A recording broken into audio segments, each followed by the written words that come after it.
Saturday, March 30th. Pro Wrestling Ontario presents the Iron Cup Tournament.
Officially entering you in the tournament, giving you the chance to make history.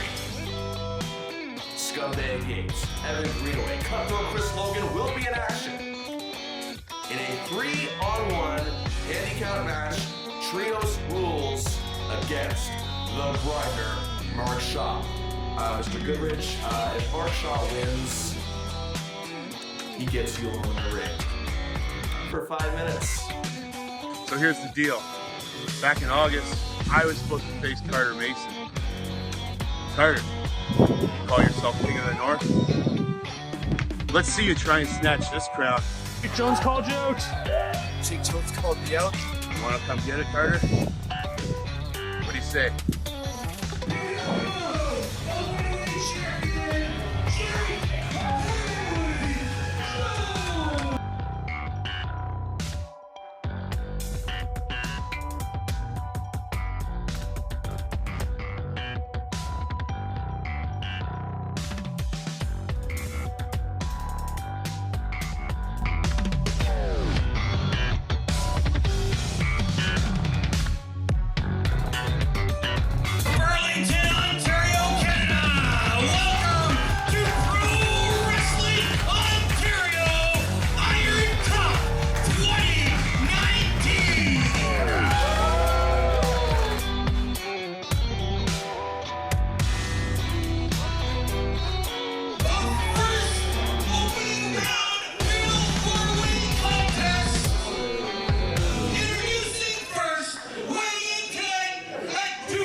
Gentlemen, welcome to Pro Wrestling Ontario presents the Iron Cup Tournament. I am Nathan Savage, joined as always by my commentary partner, Mr. Adam Hayes. It is going to be an amazing show here tonight. I'm excited. My very first Iron Cup Tournament. I can't wait to be able to see all the action that's going to be happening. And of course, as always, the pleasure is all yours. All right, ladies and gentlemen, we have Mr. Randy Bynoe, the beatdown from B-Town, making his way up to the ring here tonight. What the hell is he wearing on his head? He showed up back in October wearing it. It's a little confusing. I was going to say between that and his gear, it's maybe a little confusing, but be that as it may, gear and hat aside, there is no doubt that this man, in my opinion, could win the entire tournament. With his background, his credentials, his athletic ability, he has the ability to knock out, not pin, submit, knock out anybody he damn well pleases. There you see it right there, Mr. Randy Bynoe calling everyone out, saying that he is going to win the tournament.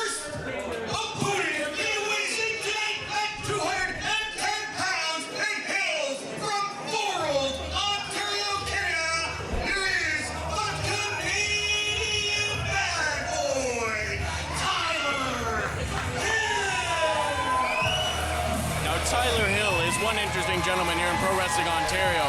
He had one hell of a 2018.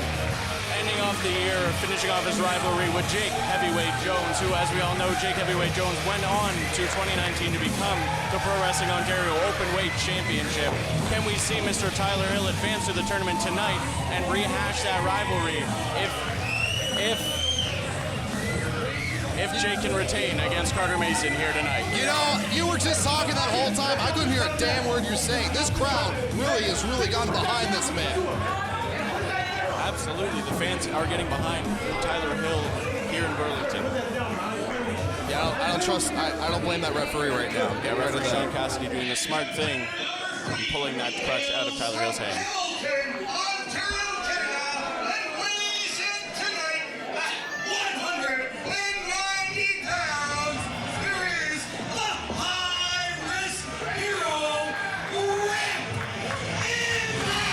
You want to talk about a guy that has experience in this tournament? You look no further than Rip Impact. This man is training the stars of today, right now here in Hamilton, but he is here to show that he's still got some hidden tricks underneath his sleeves, and he might be able to show them off, and maybe, possibly win the Iron Cup. You are not wrong there. The high-risk hero Rip Impact made his way through the hacker Scotty O'Shea to make his way into the Iron Cup tournament here tonight, folks. He squares off against these three gentlemen.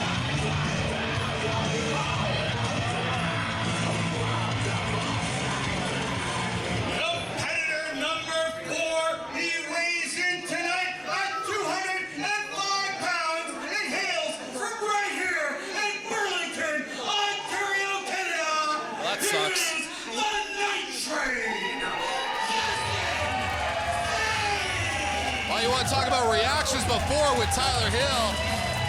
Burlington's own, the Night Train, Justin Sane. My goodness. And the room just erupts as the Night Train, Justin Sane, makes his way out of the entrance curtain, down into the room and around the ring. You know, I crap on Burlington a lot. I mean, rightfully so, because this town sucks. But this guy right here, Burlington's favorite son, again, as I said before in the past, one of the most best athletes that you will ever see here in Ontario, one of the best hybrid athletes in all of Canada today. And again, a man that should be feared. This is definitely a pickup. This is a hell of a four-way we're about to see right now. Absolutely, you are not wrong there. Justin Sane is one of the best kept secrets here in Canada, one of the best unsigned talents in independent wrestling today.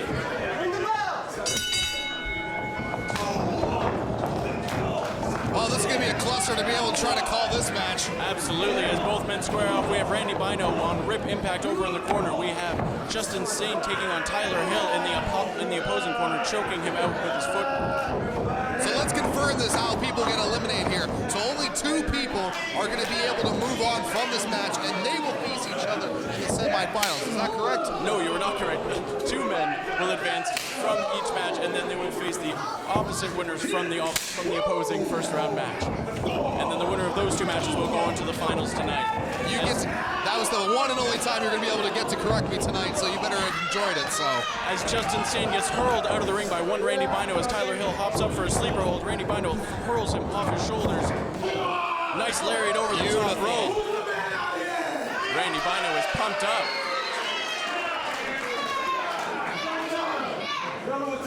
it's almost like a King of the Hill scenario right now. Him standing in the ring, just daring anybody to get inside that ring. All right, all 3 gentlemen. This is smart. This is absolutely smart. Little shades of. So all 3 men continue the assault on Randy Bynoe. Beat down from B-Town is getting beat down. Oh! A moment out of a Marvel movie there as he just tosses everyone aside. Nice kick to the gut to Aiden, to Tyler Hill. And again, all these opponents right now are very lucky that Randy Bynoe is deciding to throw lariats and kicks and stuff like that, because I guarantee you, he hits one of those big right hooks, they're going out cold. Absolutely, as a ripcord into a nice enziguri by Rip Impact, followed up by a forearm from Tyler Hill and a nice lariat, trying to get him over the top rope. Can't quite do it, calls in the assistance of the other gentleman in the match. Oh, and a nice devastating big boot, double lariat. Randy Bynoe spills into the front row. The fans are electric here tonight. I wouldn't turn your back right now, though, not especially in this kind of a match. Absolutely not. Tyler Hill looks like he's ready in the corner there. A little bit of a standoff. Trying to make some alliances as Justin Sane is ready for both men. Feeding chop after strike. Rip Impact blocks, hurls him into Tyler Hill, and he hits him with a nice right arm, and Rip Impact follows up with one of his own. It's an unlikely pairing right now, these two teaming up. Shoot him off into the ropes, nice hip toss. Look at this. Going a little scoop slam, there we go. How about that tag team action? Absolutely. Calling Rip Impact into the corner. Goes for a nice back elbow. Tyler Hill. Basement drop kick right there, connecting right onto the jaw of the Night Train. Rip Impact is fired up. The Canadian bad boy, Tyler Hill. What will happen next? And alliances don't last long in matches like these, folks. They should have stayed focused because of the big man that just entered the ring. Oh, beautiful. Bulldozes through both men. Justin Sane entering back into the ring. Randy Bynoe trying to choke him on the ropes. Justin Sane able to fight out. This is absolutely just a pick'em situation right now. Again. Puts him off of the ropes. Justin Sane is a little bit too fast for him. Takes him out at the knee. Nice strategy right there, trying to take the big man off his feet. He's not going to be able to have that power and strength of that beautiful right hook of his. If he, oh my God! Absolutely, and the power of the what Night Train. amazing power! Randy Bynoe gets the shoulder up at 2. No, he's holding on. You see that? He's got another Justin leg. Sane is trying to pick up Randy Bynoe. Oh no, he caught him. Triangle choke. Will he tap? Justin Sane talked a mighty game as Rip Impact ascends to the top rope. Oh, middle rope. Wait a minute, now why? Oh, and a elbow drop on to Randy Bynoe as he throws on an armbar of his own. We got a double submission happening right now. Oh, and Tyler Hill, this is where he excels. Crashing down to the... Now, why the hell are they trying to break up a submission attempt right now? If anything, I would be wanting to see that submission happen. Be able to knock out one of his opponents right now. That'd be able to help your chances of moving on to the semi-finals. You are not wrong there. I know I'm not. He shoots Rip Impact off into the ropes. That's been a nice front face lock. Swings him over. Drop kick into a DDT. There's that experience of Rip Impact that I was saying before. He just knows where all his opponents are at all times in that ring and was able to utilize that with a beautiful step-up tornado. Absolutely. Rip Impact is fired up. Shoots off into the ropes. Oh, Tope Suicide on to Randy Bynoe and Justin Sane. The fans are behind the high-risk hero here tonight, folks. What will we see next from Rip Impact? Now he's got his eyes set on Tyler Hill again. Ever the veteran just knows where his opponents are at all times. Now it looks like he's going to send the rope, maybe possibly a superplex here. Last time we saw Rip Impact hit the top rope, we saw a nice super sliced bread. What will we see here tonight, folks? Almost looked like a fall-away slam there for a second, yeah. Justin Sane joins the party. The fall-away power bomb. And he holds on. He holds on. Rip Impact kicks out, but Justin Sane is just too strong. The power. Oh, the power and the determination of the Night Train. This could be it. Cover. Hooks the leg. Kick out at 2. Now it's going to take a lot more right now to be able to take out Tyler Hill.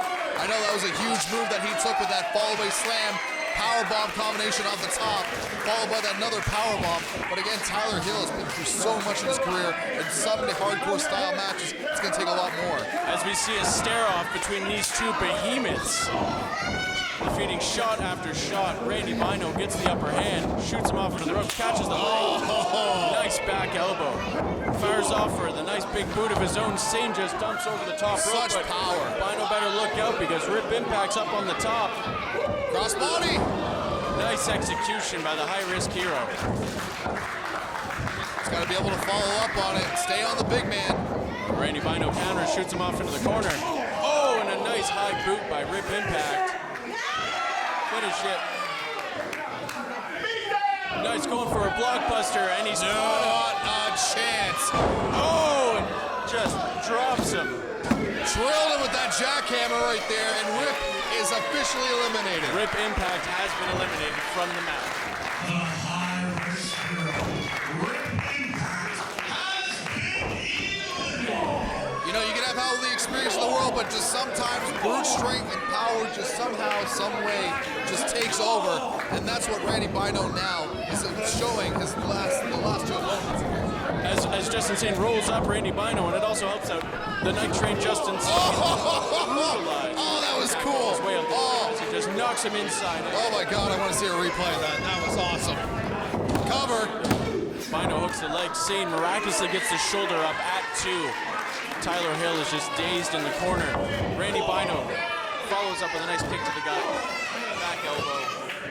Goes after Sane. Very smart, staying on top of both men in this matchup. You just want to give either one too much room to breathe as he shoots Sane off into Hill. I'm surprised Sane's still even conscious after that last move. Hear this, now both of them in the corner. Small shots right now in the corner. Wait, Randy Bynoe as a double spine buster. But he's right back up. Ripcord. Justin Sane takes him down, pulls him into the center of the ring. It's like a tornado flatliner right there. Up on Tyler Hill. Oh, and TKO. One. They got him. Ring the bell. Justin Sane and Tyler Hill have advanced.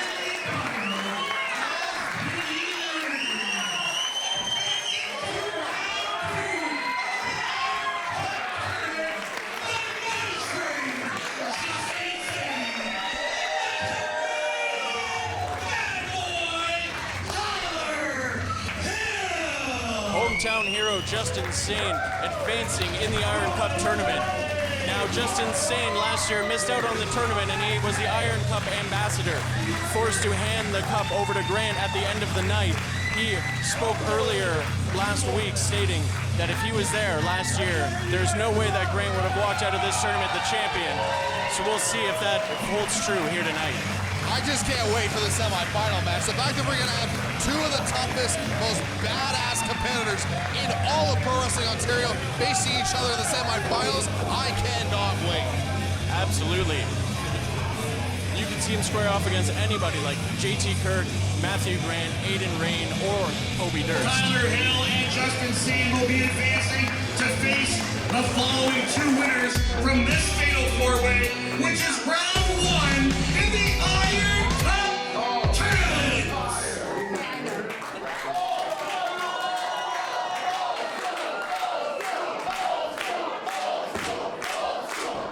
Oh my God, he's still alive. Yes, he is still alive. Shows some. Official, old school. As I was just about to say, show some respect. You know, before he came out here, I'm pretty sure he just checked his blood pressure. Old school Eddington James, the man as always. 200 pounds and hails from Nowhere Island.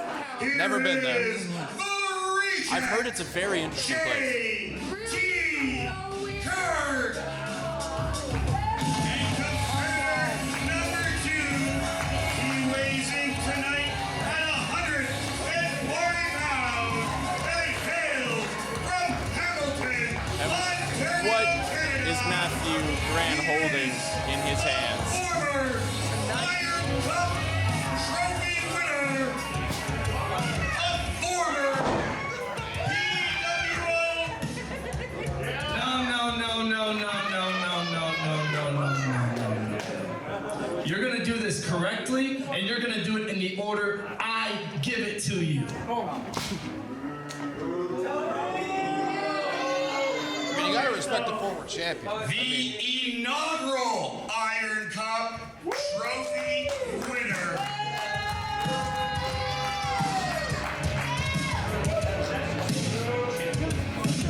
The first ever PWO OpenWeight champion.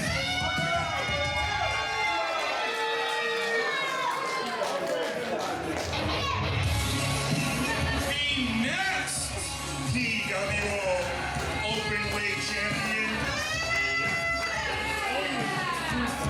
So what does that say about his partner, JT Kirk, in this matchup? I think you're reading too much into this right now. Two-time PWO OpenWeight champion. One half of Empire. That's right. Get it right. I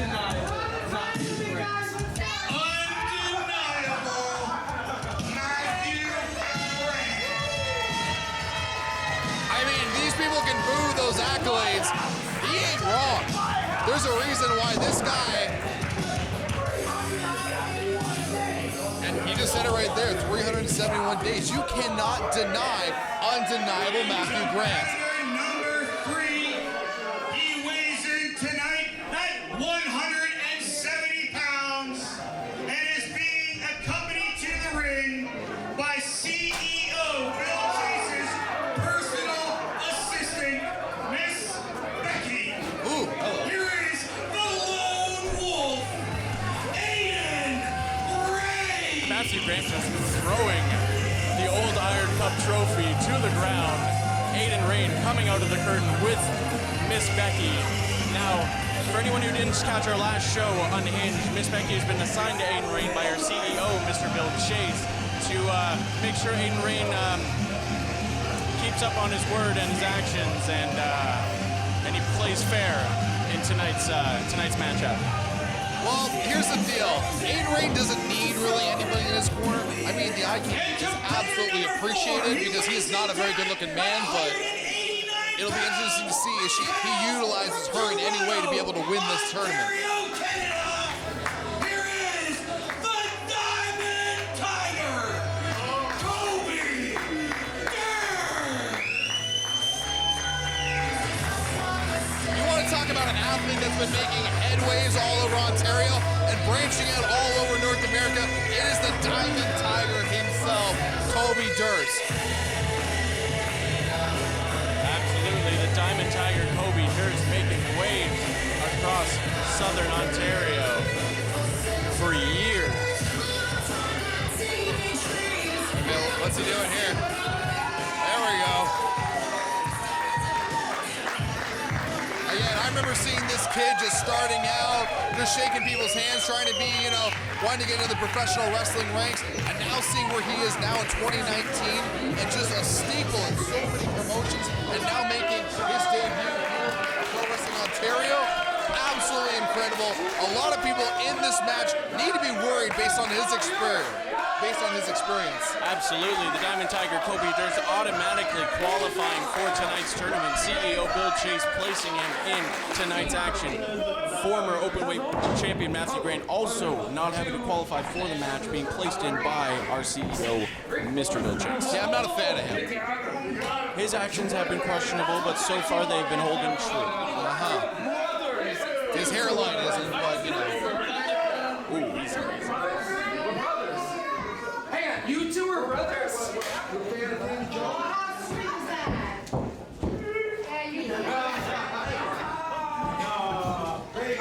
I don't see it. Oh, they're brothers? He's gonna ring the bell. Yeah. I'm tired of this shenanigans. All right, and we are ready to square off. Aiden Rayne goes after Matthew Grant. JT Kirk going after the Diamond Tiger, but the Diamond Tiger is a little bit ready for him. Reverses him, follows up with a nice couple of forearms. let's talk a little strategy right now. If I was Kobe Durst and I'm Aiden Rayne, I may have never tagged before, but I would definitely be working on a 2-on-2 right now and take out Empires as fast as possible. Because you know with their experience and their blood brothers as well, that they're going to do whatever they can as family sticks together in these type of situations. Absolutely, and you want to talk about strategy here. Look at the perfect flawlessness from Empire. My God, look at this working together. Matthew Grant not fully aware that the lone wolf Aiden Rayne is ready for him. Now he lines up for the reject and a nice high knee. Ducks under, picks him up, shoots him on the Kirk. Front toe hold into a power bomb. Power bombed his own brother. Aiden Rayne follows up with a nice couple range shots. And again, this is smart. Either Aiden Rayne or Kobe Durst has got to do this. Separate Empire as much as you possibly can. Because we know that these two are going to do whatever they can to possibly advance to the semifinals. Absolutely. Matthew Grant is making his way over to the ladder. I was wondering why there was a ladder back here. Watch the ceiling, kid.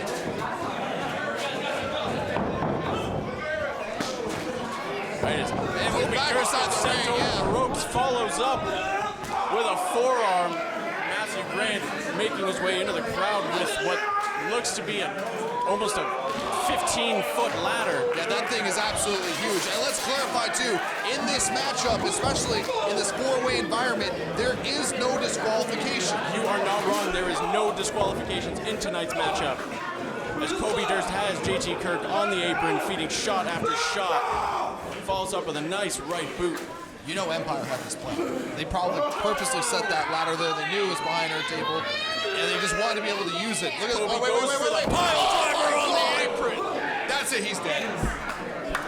Someone better go check on him as Grant ascends Hardest part of the to ring. the top of the ladder. Hardest part of the ring, Kobe Durst just checked his spine with that disgusting pile driver. Where is Matthew Grant planning to go I from have here? no idea. Both Kobe Durst and Aiden Rayne. Oh, as Matthew Grant flies down on all three opponents.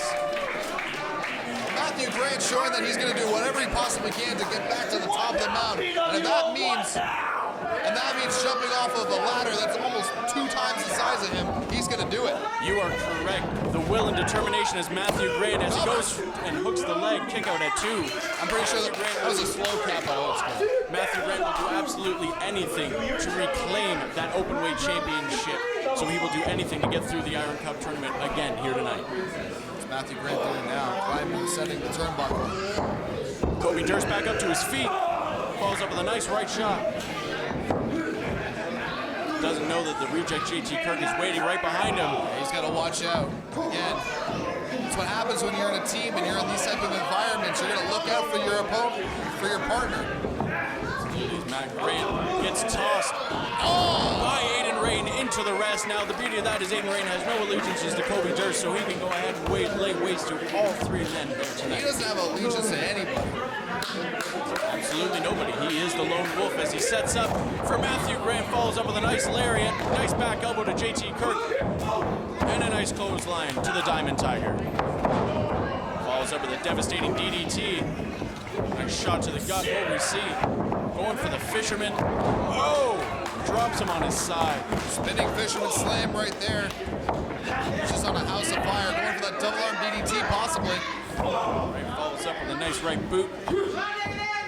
What we see here tonight. We have another pile driver. Setting up a pile driver onto the reject. Oh! Right onto the sternum of JT Kirk as he goes for the cover. That's it! Now, I don't blame JT Kirk at all for that pressure on your sternum. Look, I'm surprised Kirk got up after the pile driver on the apron. It was only a matter of time, right? So now Matthew Grant is in a hell of a disadvantage right now against 2 other people, and one of them is not even his brother. You are not wrong there, though. Matthew Grant got all the way through last year's tournament on roll-ups alone, so you always have to keep that in the back of your mind as he hits him. Oh, speaking of a roll-up, sunset flip bomb. Kobe Durst kicks out at 2. So just keep that in the back of your mind that Matthew Grant made it through last year's Iron Cup tournament on roll-ups alone. You can never count out the undeniable Matthew Grant. Wait a minute, look at this. Kendo stick inside the ring. As you said before, there's no disqualifications. So, you know, that little miss on the outside may not have anything to say about this. Oh, he hits him with a vicious shot. JT Kirk may be gone, but his kendo still remains. What is Miss Becky doing? Did she not realize there's no disqualifications? Wait a minute, JT Kirk is back in the matchup. Oh, feeding a shot to Aiden Rayne. Now this is just despicable here, folks. Kobe Durst going for Mack Grant. Grant now. Sunset flip bomb again, possibly. Let us sit. Him out. Beautiful assist. He got him. As Grant hits Kobe Durst. Oh! And a chair shot from the lone wolf on his way out. The Diamond Tiger, Kobe Durst, has been eliminated, advancing to round 2 of the Iron Cup tournament. The undeniable Matthew Rayne. 1 down, 2 to go. Jake Jones, I'm coming for my belt. Rayne. All right, Matthew Grant Grant and Rayne advance to the semifinals of tonight's tournament. Now, who will they face? The night train Justin Sane or the Canadian bad boy Tyler Hill? Look, I'm surprised we're not going to have to get a stretcher right now for JT Kirk. He took a lot of punishment in that matchup. I mean, the pile driver on the apron, then another pile driver from somebody else on top of his ribs, taking that chair shot to the head. But be that as it may, Aiden Rayne, who didn't even pin anybody, by the way, is now advancing as well as undeniable Matthew Grant into the semifinals, and both those men will square off against each other. Later on here tonight, we're going to crown the 2019 PWO Iron Cup champion. You'll see Matthew. You know, life's pretty funny.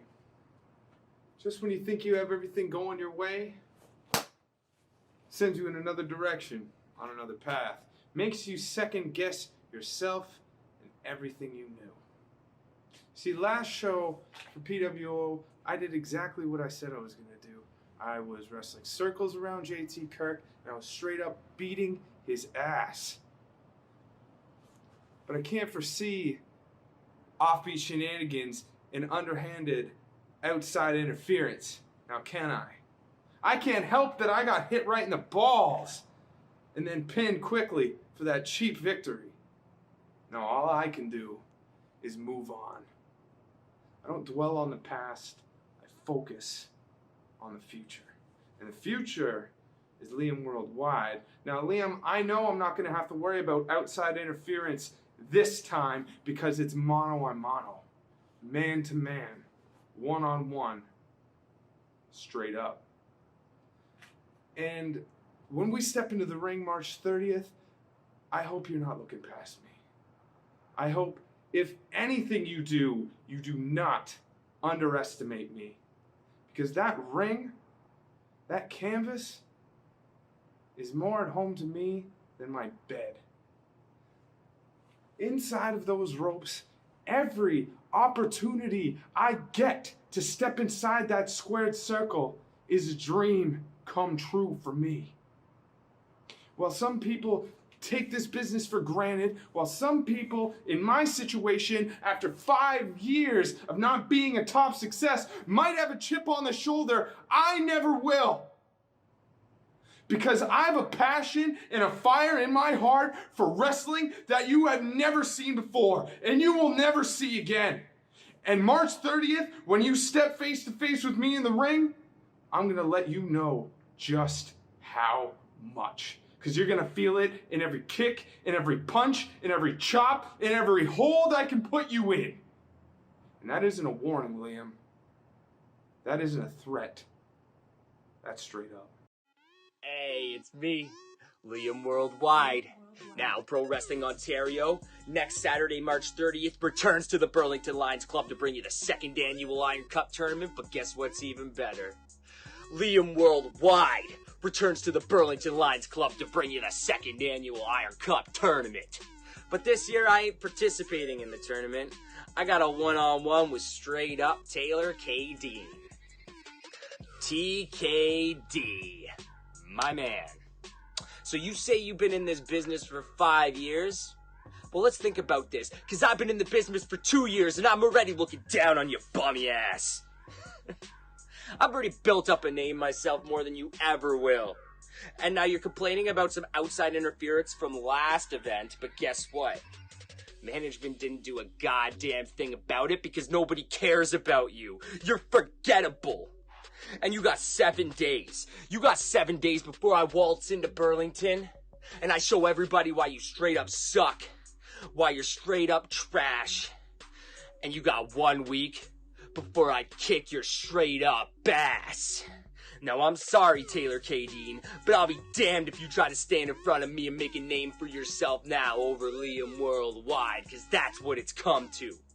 That's what it's come to. I'm bigger, I'm badder, and you'll never match up to the man I am now. So I'll see you next Saturday, TKD. Eat your Wheaties, drink your milk, and whatever you need to do. Because Liam Worldwide's walking in there, I'm kicking some heads off, grabbing a paycheck, and I'm taking my ass home. I'll see you next week, PWO. Who's ready for some more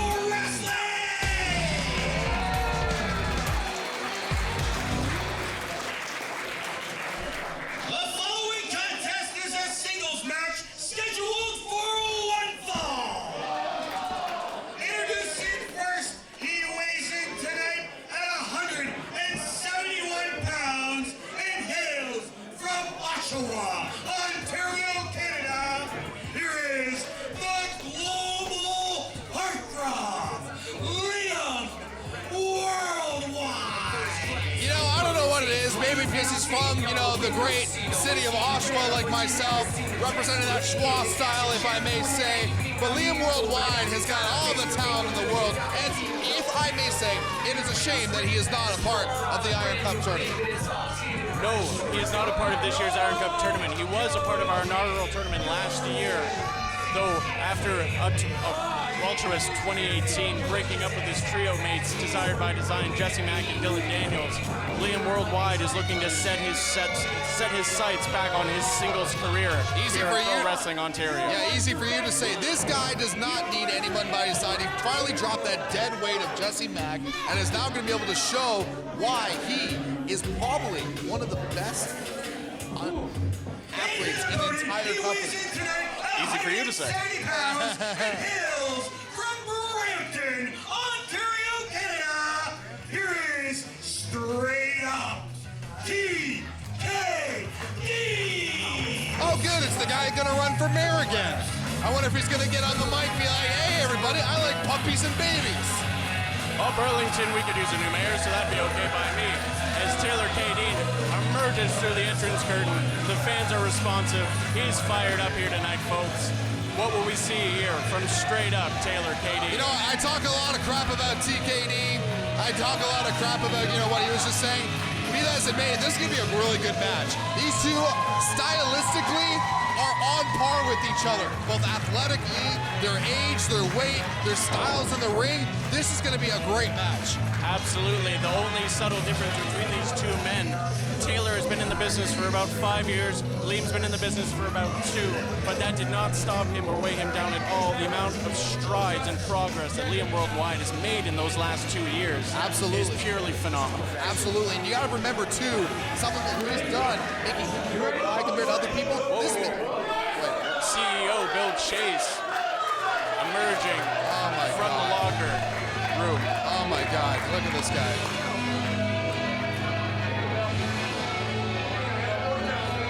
It looks like he's going down to the country club and trying to pick up some fat chicks. We've stepped into our time machine, folks, and we're back here in 1989. PWO CEO Bill Chase. Oh, that's cute. He knows how to say his name when the announcer does it. Thank you.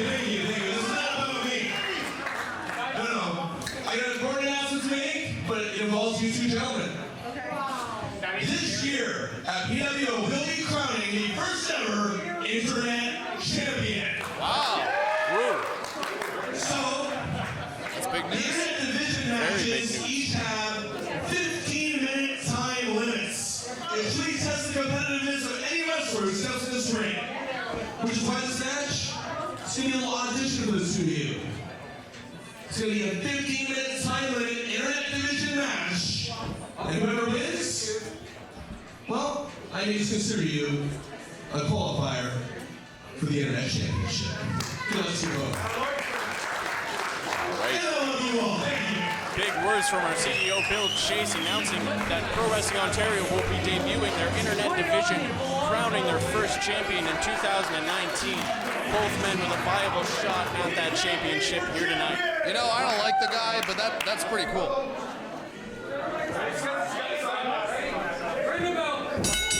Alrighty, and we are off here tonight, folks. 15-minute time limit with these two gentlemen. I'm sexy, look at this. Well, the bell is rung and the clock is ticking. These two men better get rolling. Secondly, this time, are you here to rap or are you here to wrestle?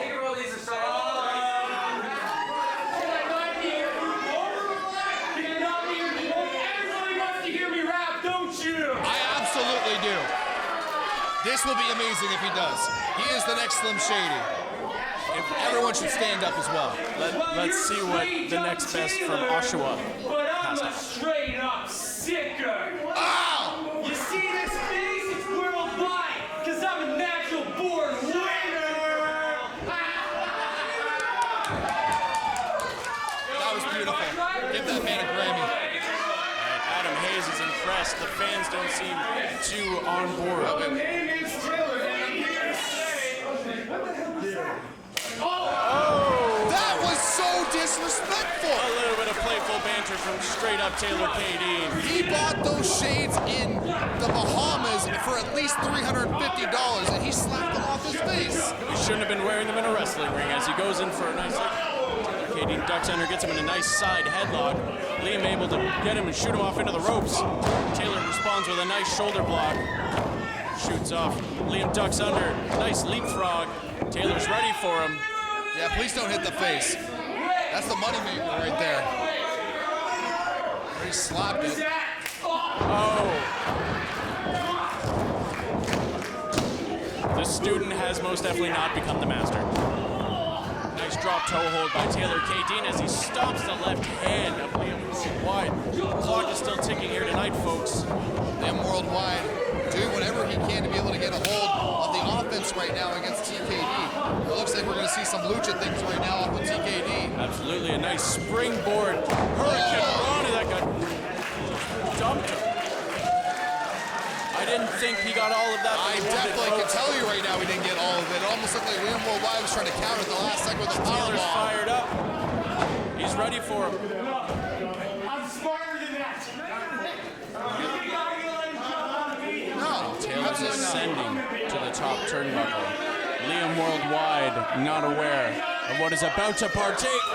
Crossbody off the top, beautiful by TKD. And again, I've said it before, and you know it. Obviously, because I'm going to be supporting Liam Worldwide in this match because of his amazing ability and talent, and obviously where he's from. But the fact of the matter is, he gets in his own head. That's one of the only reasons why Liam Worldwide maybe has not had the success that he should in Pro Wrestling Ontario.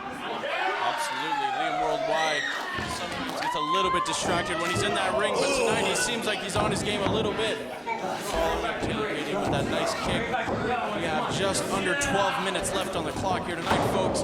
That nice suspended neck breaker on that second rope. And you know what was great about that move? When he's suspended with that neck breaker, all the weight of his body of TKD snapped off that bottom rope, and that hurts not just the neck, but the spinal cord is round and ricochets all the way down before crashing onto the ground. Absolutely, it will reverberate through his entire body as Liam drags Taylor back up to his feet and just posts him. You want to talk about rearranging the moneymaker? Looks like Liam Worldwide is making sure that he's the prettiest man in the room after renting his face in that ring post. Absolutely, as he goes for the cover, rolls. Kick out at 2 by Taylor Kay-Deen.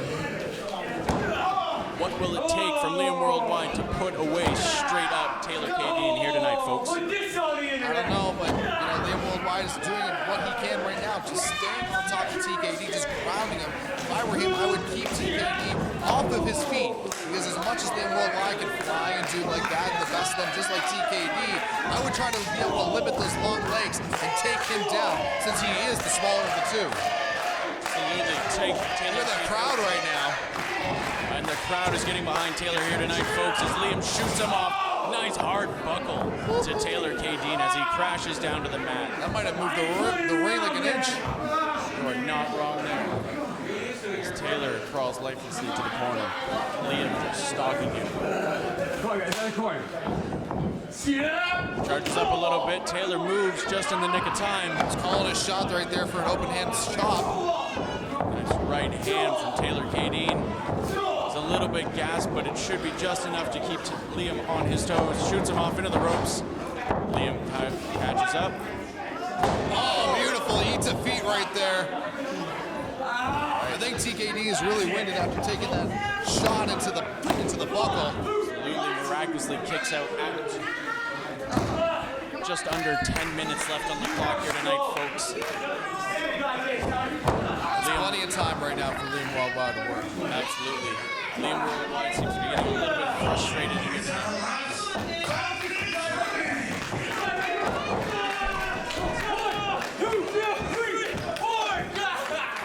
All right, as Liam is choking up on the ropes. That's exactly what I was talking about before. Just ground the opponent. Just stomp him into the mat as much as you possibly can. Hit some big moves like that, and just stay on him with these pins. Absolutely, gets him with a leg drop, goes and hooks the leg. Taylor kicks out at 2. I mean, there's a reason that I have so much experience. I know what it takes to be able to take guys to the promised land. I see, again, a lot of potential in Worldwide. Hell, I see a lot of potential in TKD. Liam going look at this, look at this. like reversing inside cradle. Liam rolls out. Smart though. Nice kick to the gut. Hooks the leg. Side Russian leg sweep, staying right on top of him. He's telling him just to give up. Hooks the legs. Taylor still kicks out at 2. A fiery comeback, no less, showing that he's still got a lot left in the tank. Absolutely. Taylor looking a little bit gassed. Sent through the middle rope, crashes down to the fans. He's got 10 seconds to work, and again, this is not like before in the four-way matches where there was no disqualification. There is DQs, there is countouts, and again, within the referee's discretion, they're going to be able to work as much as they possibly can on the outside. And a nice series of shots by Taylor Kay-Deen. James Blesham out of count of 7, begging these gentlemen to get back into the ring. Liam Worldwide rolls in, rolls back out. Nice drive-by. Hits him with a back elbow. Goes for it. Taylor Kay-Deen ducks out of the way, gets a little bit of the post on that one, and a devastating chop. Liam could have broke his hand by chopping that post. Rolls Liam back into the ring. Taylor's looking a little gas. Referee James Ham at a count of 7. Both men now firing back at each other. Irish whip reversal. Liam shoots him off into the ropes. Nice Beautiful back elbow. elbow. And again, Liam Worldwide's got to stay on him. Got to go for this pin. Here it is right now. Not as much vigor in that kick out as we've seen before out of TKD. And a packed here tonight, folks. Everyone gaining momentum in this matchup, wanting Taylor to get back up onto his feet, bring the fight to Liam Worldwide. The crowd is really invested in this one. After all, after what Bill J said too, that whoever wins this match might have an opportunity to be qualifying for that championship. That's going to be fantastic. Oh, look at this! Absolutely, goes that injured hand right there. No one's home. Goes, pops him up. Oh, spills out a little bit. Maybe he's a little bit too gassed after this matchup. Goes for the neck breaker and just releases him right at the very end. TKD just cannot put a couple of moves together right there. He tried almost to put two count right there, almost like a gorilla press right there. But Liam Worldwide was able just to slide out. And again, there's an experience of Liam Worldwide. He's only been in the business a couple of years. But this guy was trained under Lance Storm. So don't take discredit him just because he may not have as many years in the business as a guy like TKD. Not wrong, Liam Worldwide is trained. I know I'm not for a very long time. Lance Storm. Goes for the cover. Kick out. Kick out at 1. That's smart though. See Worldwide trying to keep his body on top of him for multiple covers, trying to make TKD expend more of that energy that he's been using in this matchup. Eventually, he's not going to be able to kick out. As he has him in a nice choke there, digging his knee into the spine. Just rotating around the ring. The fans want Kay-Deen back up on his feet. You know what's great about this maneuver too? Not a lot of people really think about it. When you're pulling the head back over the knee right now, not only are you working on the spine, but you're making your opponent look up at the lights and not be able to see where the ropes are. But beautiful counter right there with the jawbreaker. Absolutely, Liam Worldwide is a little dazed, and a nice chop by Taylor Kay-Deen, followed up by a right arm. Has him in the corner. Hangs him up on the ropes. Series of kicks. Classic Taylor Kay-Deen. What will we see next? Nice reversals. He's off into the ropes. Buddy's ready for him. Kick to the chest. Nice spinning heel. Spinning back kick.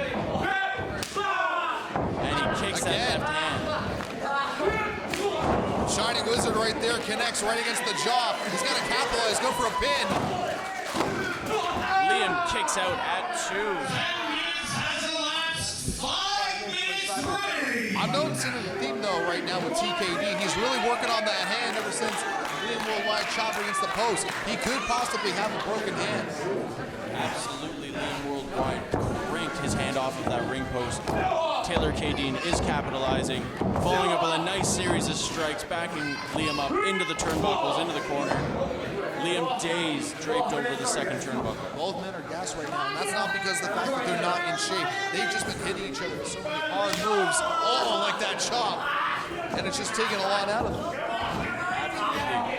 Liam Worldwide dragging his body across the corner. using every bit of strength he can to bring himself back up to his feet. Taylor's ready for him, shoots him off into the ropes. Reversal. Liam sends him over. What's Taylor gonna do? Nice enziguri. What will we see next from straight up Taylor Kay-Deen as he works his way around the turnbuckle? He needs to stop stalling right now. He needs to capitalize. He needs to hit something big. This is either going to be a crash and burn, or this is going to be a crash and reward type of scenario right now for TKD. Let's see what happens. Liam Worldwide seems like he's ready for him. Oh, and a nice exploder suplex. Now both men are down. Again, both men physically spent, but that's only because both men have been hitting each other with such incredible maneuvers back and forth. Again, as I said at the opening of this contest, both men very similar in style, stature, and everything else in between. So you knew that this was only going to be a pick-up. So really this is going to come down to who's going to get lucky and get that 1, 2, 3. James Wilson Ham at a count of 8. Both men take a knee, feeding shot after shot. Completely out of energy. And again, he can't get all the force he wants to out of that punch. There's also a chop instead. Nice chop by Liam Worldwide if he continues to use his right hand. Now we're getting dirty here. Oh, nice elbow. This is breaking down. I love it. Men now fighting back to their feet. And again, it just maybe who gets that one big blow or that big combination like TKD just did. Absolutely, gains a little bit of momentum, kicks him out at the back of the knee. Taylor is...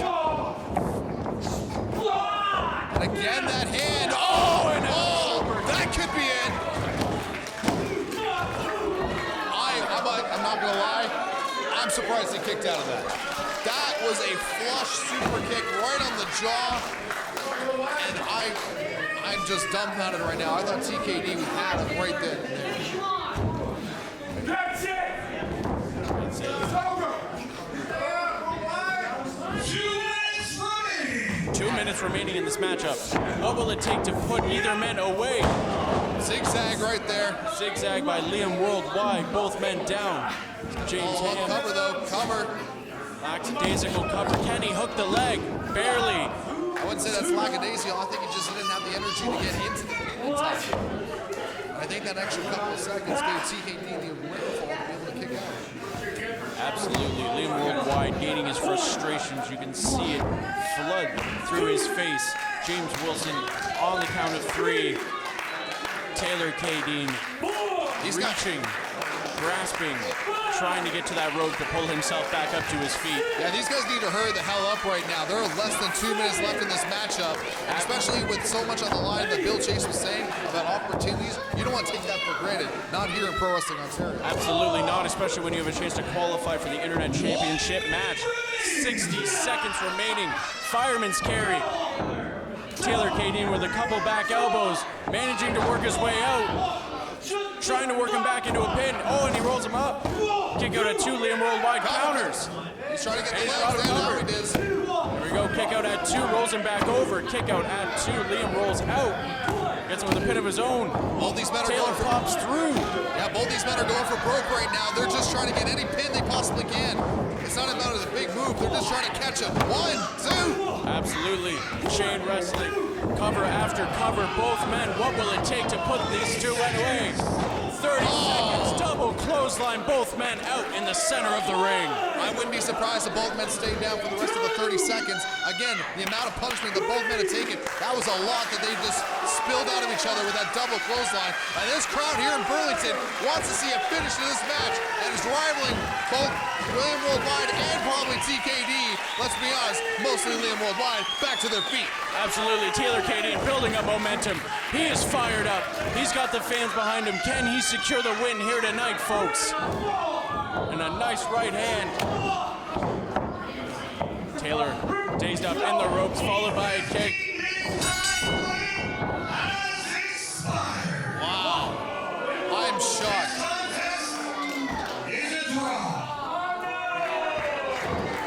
Oh, look at this. Liam Worldwide not happy with that decision as he just brings the fight to Taylor Kay-Deen. Taylor Kay-Deen fighting back. Yeah, both men are not happy with this decision.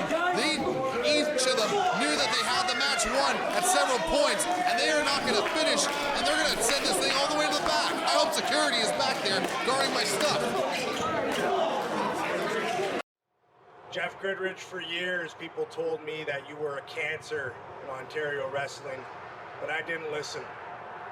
Then on October 20th, for no good reason at all, you turned your back on me. You stabbed me in the back, and to me, you were family. You were my brother. And when I showed up here in January at Unhinged at the Lions Club, I wanted to get my hands on you, but once again, your little goonies were standing in the way. So here's what's gonna happen. Second annual Iron Cup, March 30th, right here at the Lions Club. If I gotta go through 1, 2, or all 3 of your Triad, I'm gonna get my hands on you. So I don't know what this ridiculous garbage is with Mark Shaw thinking that he's not actually going to retire. I mean, I figured it was pretty simple considering what me and the guys explained to him at the last show, but that's fine. I don't understand if you've got something cooked up in your head where you think you're some kind of Clint Eastwood from those old movies in the 80s, or if like you feel like you're Jason Statham if he let himself go. But I mean, the thing is this, man. You've got it cooked up into your head that you're some kind of legend. You're some kind of Ontario indie legend, and you are far from that, my man. You are not a Reggie Marley. You are not a Flex Falcone. You are hardly somebody like Quan Chang. But you are a joke. See, the thing is this. With legends, they tend to start as stories, and those stories get told and retold and told and retold. And this is the thing. Andre the Giant was a tremendous wrestler.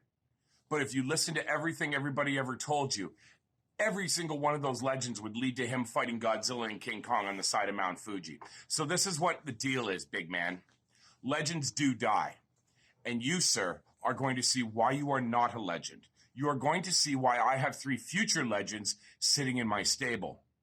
And the Steel City Triad is going to run through you. Now, you think you're going to put your grimy little paws on me, old man? You are sorely mistaken. Because I do not have a license as a trained wrestler, nor am I a wrestler. You will not be touching me. I am a manager. You have 3 other guys to deal with. And you can enjoy that, because I know I will. The following contest is a 3-on-1 handicap grudge match. Introducing first, they weigh in tonight at a total combined weight of 666 pounds. They're being represented by their agent, the manager of champions, Jeff Goodrich.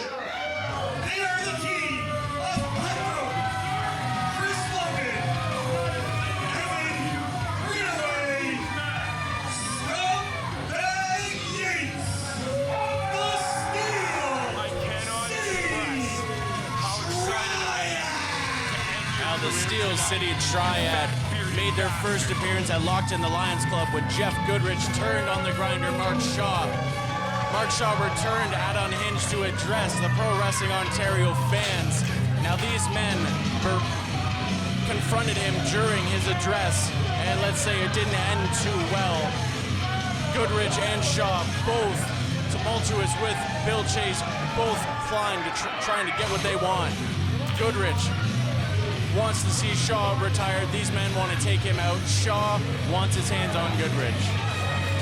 You know, you're forgetting one major thing right now, and that's this is going to be a trio-style 3-on-1 match. Per the stipulation added by PWO CEO Bill Chase, if their opponent is victorious tonight, they will get 5 minutes alone in the ring with the manager of champions, Jeff Goodrich.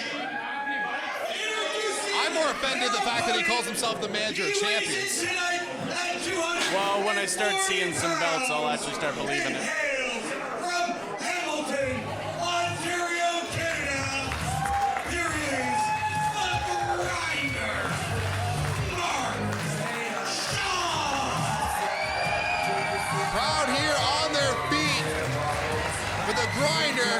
He's got a hell of a task in front of him right now. As I said before, this is a trio-style 3-on-1, so these men can just circle in and out as much as they possibly can without the proper uses of tags in normal traditional 3-way or 6-way tag matches. Absolutely, here in Pro Wrestling Ontario, the home of the trios division in Ontario. No tags necessary. As soon as one man has passed through the ropes, any one of his teammates can come join in.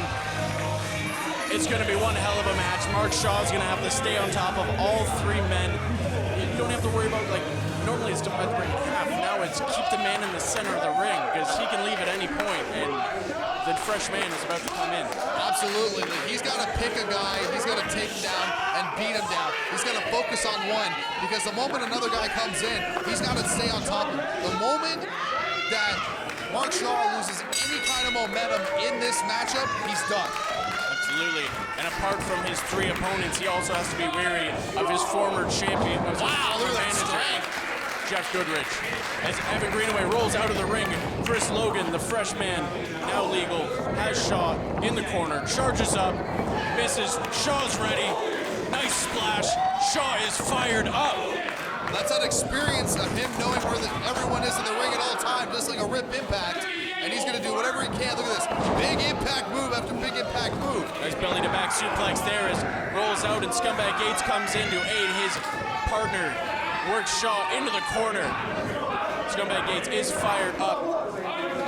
Getting in the face of referee Sean Cassidy. Mark Shaw following up with a nice series of right arms and a nice snap suplex. You know, if I was Jeff Goodrich right now, I'd be very thankful for the fact that I'm wearing dark pants because he might be wetting them if he ever has to get in the ring with Mark Shaw.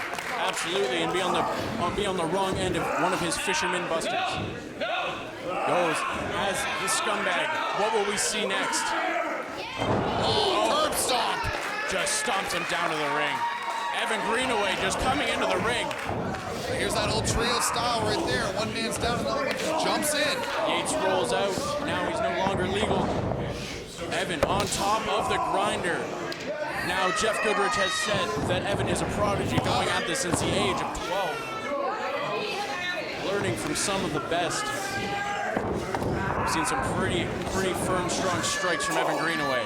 Yeah, I'm actually impressed with this kid. It's the first time I've actually seen him in the ring, and he's hitting some pretty solid moves on a guy like Mark Shaw. Absolutely. Hooks the leg, Shaw kicks out at two. Evan just devastated with that decision. Back up to his feet, pondering what to do next to the grinder. Let me ask you a question, honest question here. Do you think it was a good idea for Jeff Goodrich to get rid of a guy with so much experience and talent, like a guy like the grinder Mark Shaw? I've asked him that multiple times, and he seems to have his own reasons for that, so... I'm sure he has his own reason for wearing that wardrobe, but... Yeah, that man bun isn't really helping anyone right now, as Mark Shaw is on the wrong end of that suplex. Scumbag Yates, a new legal man, goes for the cover. Shaw kicks out at two. It's going to take a lot more than that to take out the grinder, that's for sure. Absolutely, but the deck is very much stacked against the grinder here tonight. Oh, no doubt about that. I'm not saying that, you know, the grinder even will win this match. Let's be honest, when it comes to the numbers game, and it comes to a guy like Jeff Goodrich, I think I like the guy personally, but the guy knows how to be able to manage people. There's a reason he calls himself the manager of champions. And that's despicable. A right arm from Jeff Goodrich. And that's what I was talking about. He knows when to pick his shots. He knows when to jump in and out. But he's just adding fuel to the fire. If somehow Mark Shaw is able to win that, he's not going to be able to. He's not going to forget that. He's going to get himself a receipt. Scumbag Yates leaving the ring. Shaw down on the mat. Goodrich just mocking Shaw from the floor. Oh, a nice slingshot forearm. Goes for the cover, hooks the leg. Shaw gets the shoulder up at two. Yeah, still only a 2 count. Again, that kick out is getting less and less powerful each and every single time. And the tag. You can tag in trios wrestling. Right, goes for the leg drop, side slam. We're going to see like an axe and smash right there. Mark Shaw kicks out at two. Chris Logan having words with fans in the front row. He needs to focus on Mark Shaw. You can jaw jack with these fans all you want, and this is not helping Jeff Goodrich in any way. He's the one that can jaw jack with the crowd. He needs to focus on his opponent. Absolutely. Chris Logan needs to focus on Mark Shaw as Mark Shaw gets back up to his feet, able to feed him a nice right arm, and followed up by another shot, picks up a little bit of steam. Oh, and he's on the wrong end of that big boot. He's got to stay on top of him, though. Got to go for a cover. Logan mounts Shaw, a series of shots to the face, calling Evan Greenaway into the ring. Cutthroat Chris Logan calling Evan Greenaway in for a nice right forearm back chop and a nice series of knees.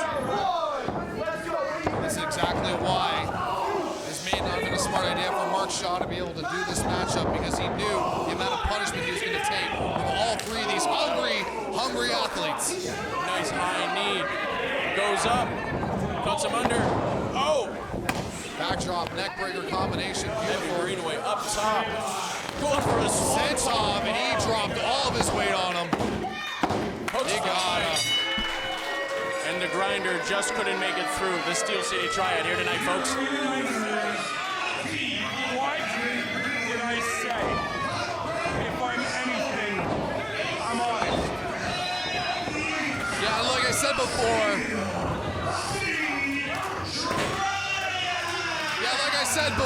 The numbers game is just too much. I don't care how good you are, you experience nothing. Wow, that's... Whoa. Aiden Rayne coming from the back, hitting Jeff Goodrich with a steel chair on his way out of the ring, coming to the aid of his friend, Mark Shaw. I'm actually really surprised. Why would the Lone Wolf come out here and help Mark Shaw? I do not know. They've known each other for years. They have been bitter rivals. They have seen on the same side a few times in the past. They have squared off more times than I can count some days.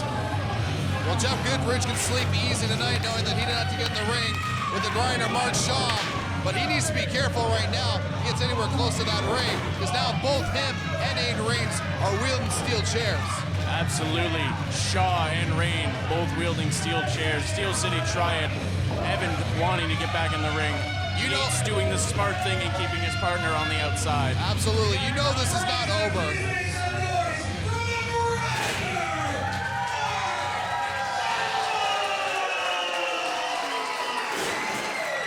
Yeah, there will come a day for the grinder Mark Shaw to get his hands on Jeff Goodrich, but tonight it's just not that night. Tonight is not his night. What will we see next from the grinder Mark Shaw, and what will we see next from the Lone Wolf Aiden Rayne?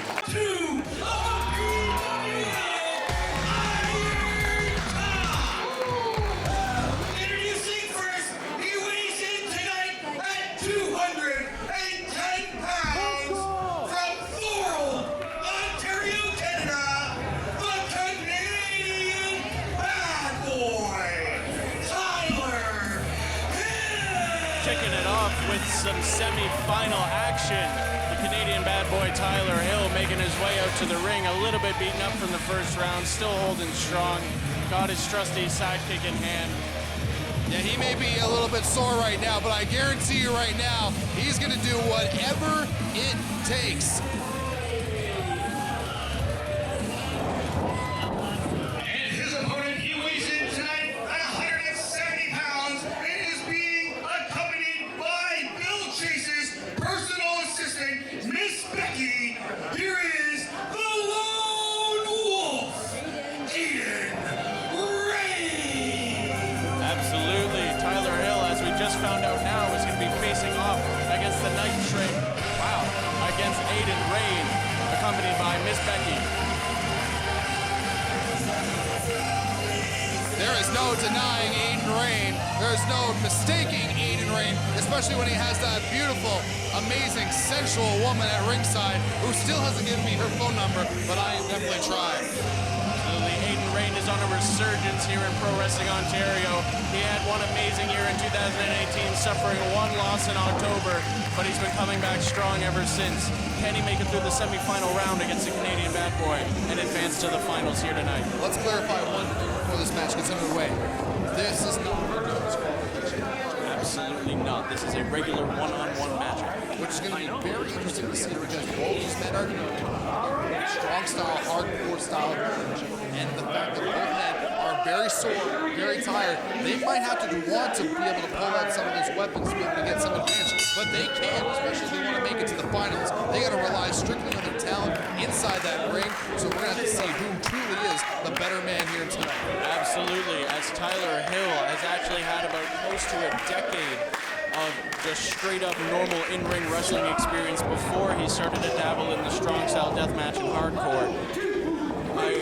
I believe Mr. Hill can probably hold his own here tonight, but the Lone Wolf Aiden Rayne is bringing the fight here to him as he charges up, goes to go back, lifted up, drop down on the top turnbuckle. Almost like a stun gun position right there on that top rope, and then taking his head off with a lariat. It looked like Aiden Rayne got his hands up a little bit to try and block it. Tyler Hill is taking. Yeah, see, that's exactly what I was talking about earlier. Absolutely, the ferocity of Tyler Hill as he just levels Aiden Rayne. Climbing up to the second rope. Goes out for a nice splash. Hooks the leg. Almost a Vader bomb style move, and yes, he may be the bigger of the two, but that doesn't mean that he has the size to be able to pull off that move to be able to take out a guy like Aiden Rayne. Back him down in the corner. Work Rayne into the corner. Rayne just stumbles down. What is it going to take for Aiden Rayne to get back into this matchup here tonight as Tyler Hill goes through the ropes, starts choking him. Breaks the count at 4. And you know, with a lot of these guys that have done the hardcore style, that have been in those type of no holds barred, no limit style matches, you know that they're very good at being able to pick and choose their spots, especially when it comes to the referee's count. They're going to take full advantage of that 5 when the referee's getting in their way, and they're going to take full advantage of every little possible thing they can to be able to win this match. Absolutely, as Aiden Rayne hits him with a nice drop, hits him with a nice leg drop. Now it's a knee drop. Aiden Rayne was, of course, trained by Warhead. Explains a lot of his curiosity and a lot of his demeanor. Bringing the fight to Tyler Hill. Tyler Hill trying to get out of his hold. And again, smart strategy right now. The smaller of the two athletes, Aiden Rayne trying to ground his opponent with the side headlock, trying to take any type of energy away from Tyler Hill, but the Canadian bad boy hits him with a beautiful jaw breaker, breaks it up. He tries to wear him down a little bit as he shoots him off into the corner. Hard buckle, kick to the gut. Double arm. Double underhook. DDT. Spiked him right on the top of his head, too. Literally both men laid out. Aiden Rayne's got to capitalize. I think he might actually have him down. He spiked him really hard on the top of his head. Aiden Rayne needs to get back up to his feet or needs to cover his opponent. He knows that he took too much time getting into that cover. He's got to hit him with another big move. Goes Fisherman. Tyler Hill blocks. Looks like they both trying to go for a Fisherman there. A couple shots to the gut by Hill. Hill goes and hits him with a nice suplex of his own. Tyler Hill back up to his feet. Nice senton. Goes for the cover. Kick out at 2 by the Lone Wolf. Lone Wolf just barely got the shoulder up on that one. Beautiful right there by Tyler Hill. Putting two moves together, trying to get that combination. Tyler Hill calling it, saying he's going to end it right here. What we see from the Canadian bad boy, Aiden Rayne is ready, but he's not ready for that super kick. I don't think he got all of it, though. I think he got it just right at the top of the head. And I think Tyler Hill knows it. Oh, no. I think he's just trying to get the right now. Aiden Rayne. He knew he was going to kick it out of the move. He's just trying to have a little bit of fun with him right now. Trying to outsight the Lone Wolf. Absolutely. He's trying to get into the mind and the psyche of the Lone Wolf, Aiden Rayne, as Aiden gets leveled by Tyler Hill. Tyler Hill also, as I mentioned in the previous matchup, had one hell of a 2018. Finishing off against Jake Jones in October. Goes for the cutter again, but Aiden still sends him falling into his back. Yeah, he's got to stop setting up for that cutter and calling his shot. Aiden Rayne keeps... Oh, bus driver right there. Beautiful. Drops him down to the mat.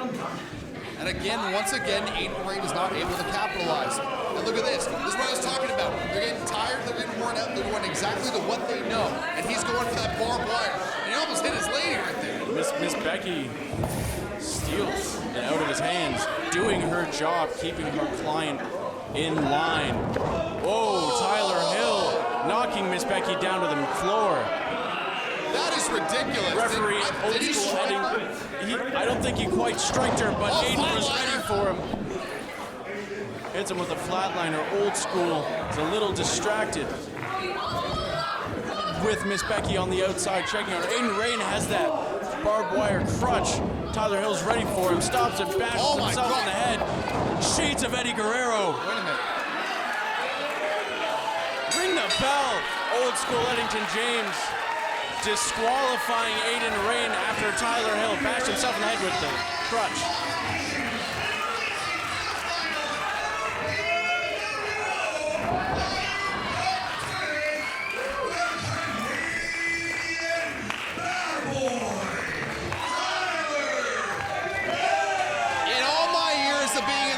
I've seen people pull that stunt before.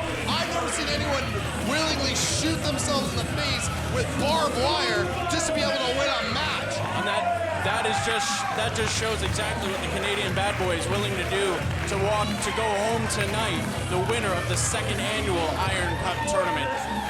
And hell, if Jake Jones beats Carter Mason tonight, we could see a little rehash of that feud we saw in 2018.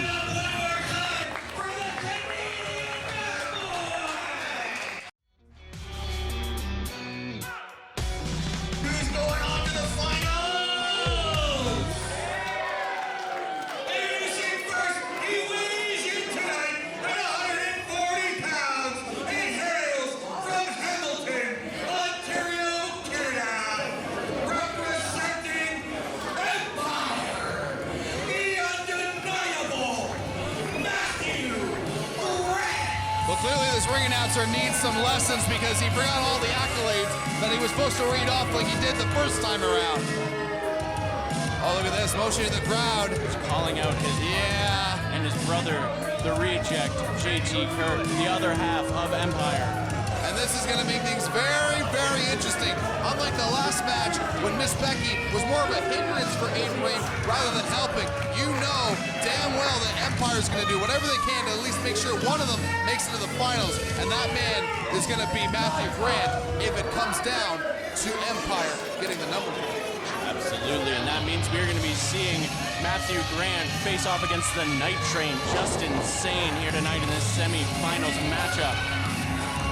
As Matthew Grant gets in the face of our official. He weighs in tonight at 205 pounds and hails from right here in Burlington, Ontario, Canada. Not a thing to be proud of. And why is that? I mean, Justin Sane, again, I call him before one of the best hybrid athletes in all of Canada today. But again, to be proud of the fact that you're from this stinkhole, it's just ridiculous. This stinkhole, and I'm sorry, where are you from again? I'm from the great city of Oshawa, Ontario. The Schwa. All right, I thought I smelled cabbage. As the Night Train, Justin Sane makes his way to the ring. Locking eyes with the reject, JT Kirk. Yeah. He realizes what he's in store right now. Yes, size, ability, strength-wise, experience. Yeah, Justin Sane has all that on Matthew Grant, but the X factor is on the outside of the ring holding a Singapore cane. You are absolutely correct there. The unknown JT Kirk. And not to mention, too, if I may say, Justin Sane, again, as I have preached before, one of the best athletes in Canada. He's going to be able to dominate any match that he's in, including this one, if there was no other man on the outside. But we got to take into account the fact that who he's against, and that's Matthew Grant. Again, you may not be able to think that this guy that's 140 pounds walking around right now in this shirt has any chance against an athlete the caliber of Justin Sane. But the fact of the matter is, he won last year's tournament. He shocked the world and shocked everybody in this company and won the Iron Cup, became the first ever OpenWeight champion. I agree with him on that one. Absolutely. And Matthew Grant bringing JT Kirk here tonight, maybe because he knows that he can't quite match up to Justin Sane on that level. I was a Matthew Grant man myself back in 2018. He did some phenomenal work here in Pro Wrestling Ontario, but the side that we've been seeing of him lately, ever since October at Locked in the Lions Club, is just despicable. Now let's call a spade here. Ever since Bill Chase decided to get his nose and help out with Empire, he really hasn't been the same.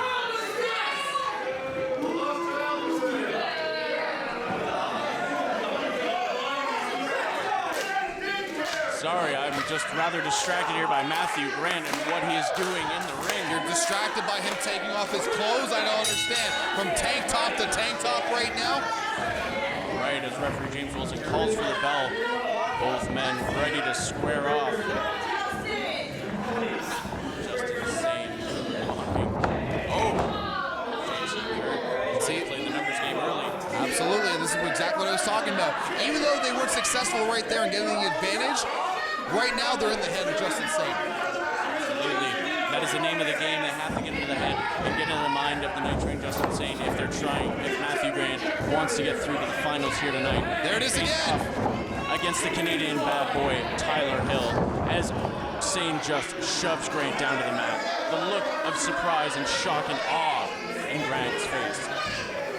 JT Kirk sneaks up on the Night Train again. Referee's gonna get involved eventually here. Oh, look at this. All right. Matthew Grant kicks out the knee, goes for a dragon screw. Smart move. Still putting pressure on that left knee. Now remember, Sane missed the Iron Cup tournament last year because of that left knee. He had some very serious problems, and then Nick Watts tried to take him off the shelf as soon as he came back. He's thankfully made it here tonight, but Matthew Grant better not try to do any further damage to that knee. Absolutely. Again, Justin Sane, as you mentioned before about that injury, I don't care who you are whenever you come back from an injury. Yeah, you may be 100% then, but it takes a toll on your body. The effects of an injury, especially the caliber that Justin Sane had, never quite really go away, regardless if it's actually healed or not. So the fact that Matthew Grant is smart enough to pick the bones right here and be able to take out his knee is amazing strategy. As Justin Sane just folds in half and Grant just drives that knee down to the mat. You feel that pain shoot up his entire leg as he's clutching it in pain. And you see that getting in the head of Justin Sane, performing his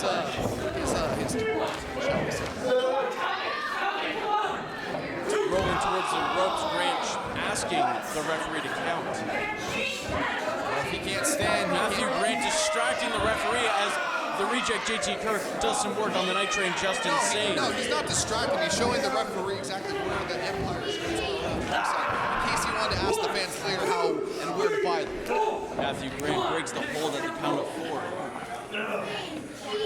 Night Train Justin Sane trying to work up some strength to get back up to full stature as Matthew Grant comes over the top. Justin Sane catches him.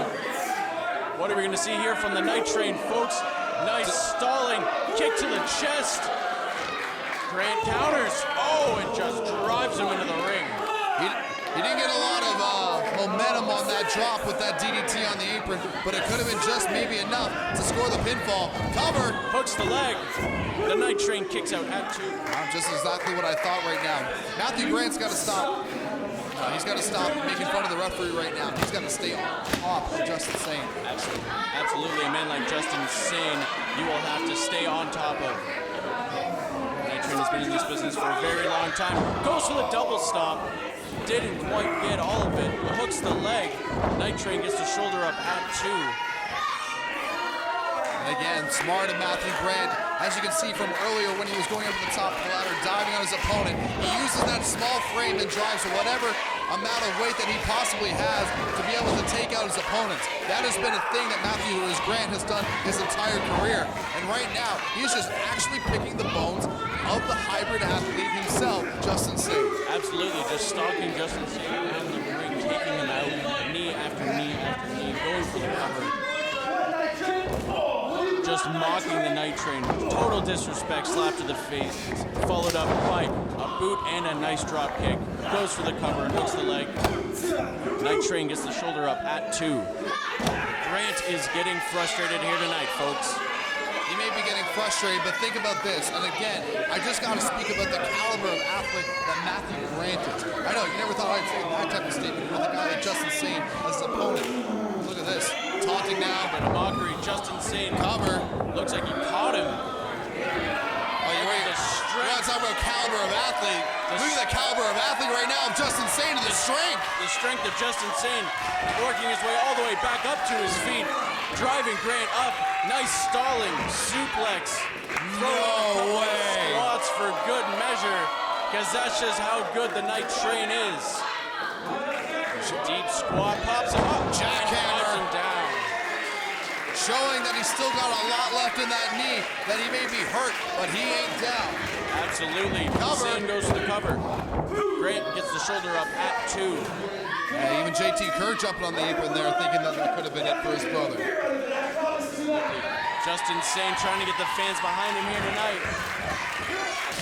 Oh, and a nice hard chop from the Night Train. That will cave in every single rib in his chest. As he removes shirt, throws it into the... Oh, my Lord. You can hear that in the parking lot, folks. Matthew Grant's has got himself a permanent tattoo. And the smile on Justin Sane's face. He's enjoying this. Oh! Just can't quite keep up the momentum as Grant Did you see that? Right knee. I was about to say, taking out now not one knee, but 2. Smart strategy. Hits him with the senton, goes to roll him up, kick out at 2. I mean, there was a reason that Matthew Grant, for so long, was the OpenWeight champion. He knew how to pick his shots, he knew how to take his opponent, and he knew how to strategize. That's something that you don't really think about when you look at someone like Matthew Grant. Someone with the stature of Matthew Grant in this business usually has to rely on a lot of strategy and mind games and a lot of deception near the end, because having to measure up to someone like the Night Train, Justin Sane. Goes for it. Justin's ready for him. Hobbles on one leg. Nice spear into the corner. Charges up with a nice shoulder thrust. Sane's trying to charge up.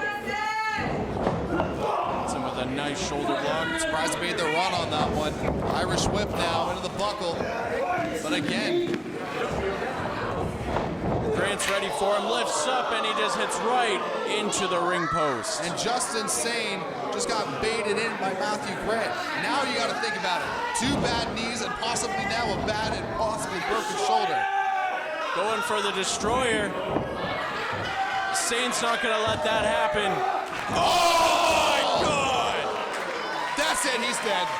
Look at the look on the face of the Night Train, Justin Sane. He is fired up. The folks are behind him. A devastating Alabama slam into the turnbuckles. Grant is flustered. Grant is taken out. He is trying to work his way back up to his feet. I don't know how he is trying to get us back up on his feet, but he is. He's fired up. JT Kirk pushes his brother out of the way and takes the shot himself. Look at this. Ready for the Night Train. Oh, and he hits him with a power bomb. Rolls him up. Trying to stack him up right there. I'm surprised that Matthew Grant is coherent after taking that absolutely disgusting Alabama slam into the corner. And now this crowd is really getting on the nerves of Matthew Grant.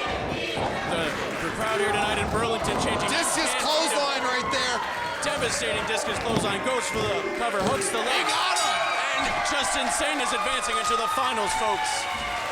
We will see the Night Train, Justin Sane, take on the Canadian bad boy, Tyler Hill.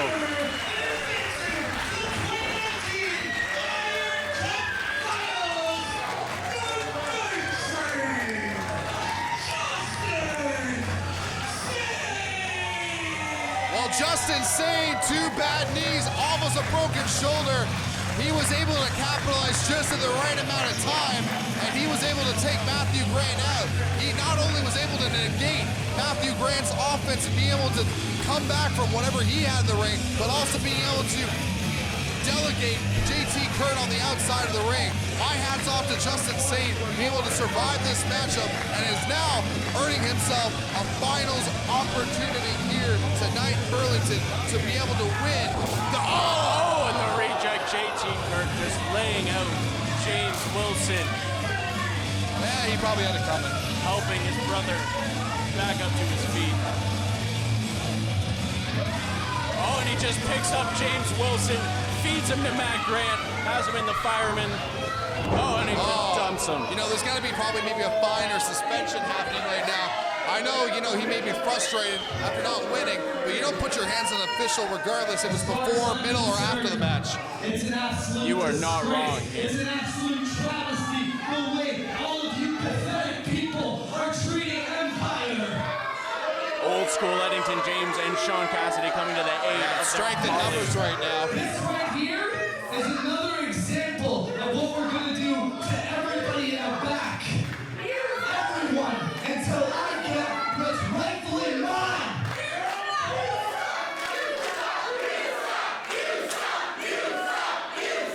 I don't know, are they telling the referee he sucks or Empire?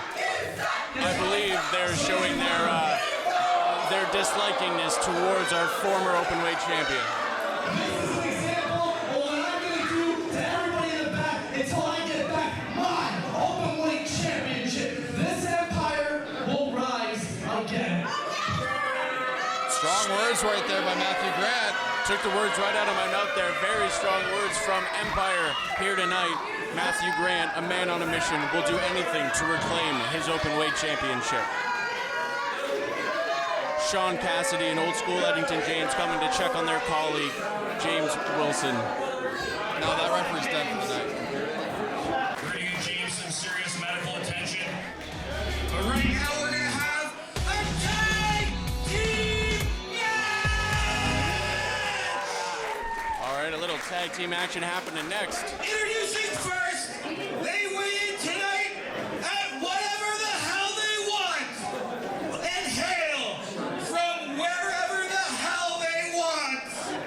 They are the team of White Trash, Matt Cash, and the hardcore hottie, Jessie, I thought I smelled something really disgusting. The place lights up as White Trash, Matt Cash, and the hardcore hottie, Jessie Mack, make their way out to the ring here in Burlington. And once again, a packed crowd here tonight in Burlington, folks. Make sure to check us out if you missed the show over on independentwrestling.tv or iwtv.live, or head on over and find us on Facebook and YouTube at Pro Wrestling Ontario, Twitter and Instagram at Pro Wrestling ONT, or just head on over to prowrestlingontario.ca.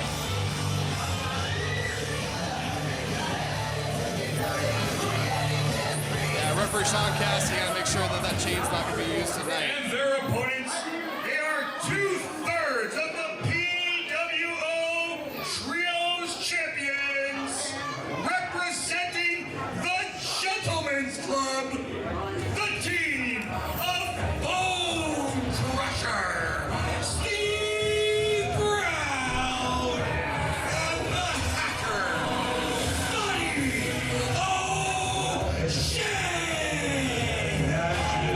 Now, Nathan Savage, you need to stand up right now when these men are coming out. These guys are legit badasses here in Pro Wrestling Ontario, and they have deserved every single thing that they have ever gotten in this business. So you better respect some veterans, you better respect some gentlemen, you better respect Steve Brown and Hacker Scotty O'Shea. Stand up right now. Absolutely.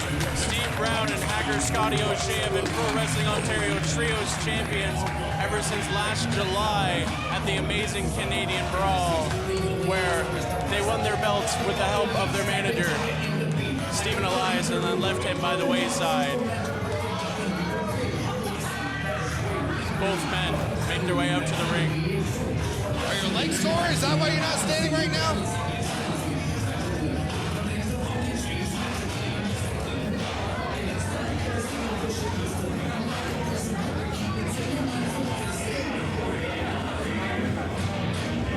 Two dangerous men right here. It's typical textbook Scotty O'Shea there.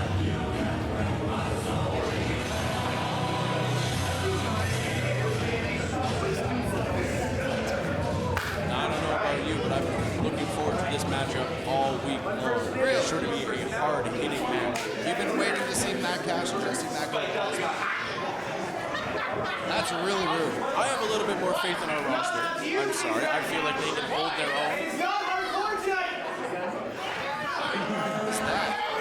Are those skewers? A bunch of wooden skewers. I think you might have to check the cargo pockets now.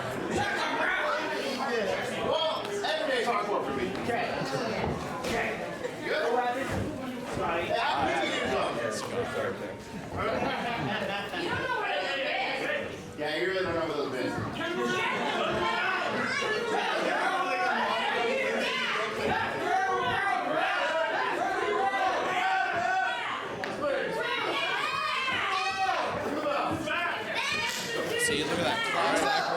Sean Cassidy calling for the bell. Starting off this match here tonight is White Trash, Mack Cash, and Hacker Scotty O'Shea. Sean Cassidy catching the skewer. That's not very nice. How is he supposed to pick his teeth later? I don't need a shish kebab. All right. Scotty O'Shea is saying he doesn't need this shish kebabs. No, he doesn't. He is quite the athlete. A man that has been in this business for well over a decade. Absolutely, both men lock up. Mack Cash working Scotty O'Shea into the corner. Scotty flips him around. Gets thrown back by White Trash Mack Cash. Deceivingly strong is Mack Cash. Absolutely.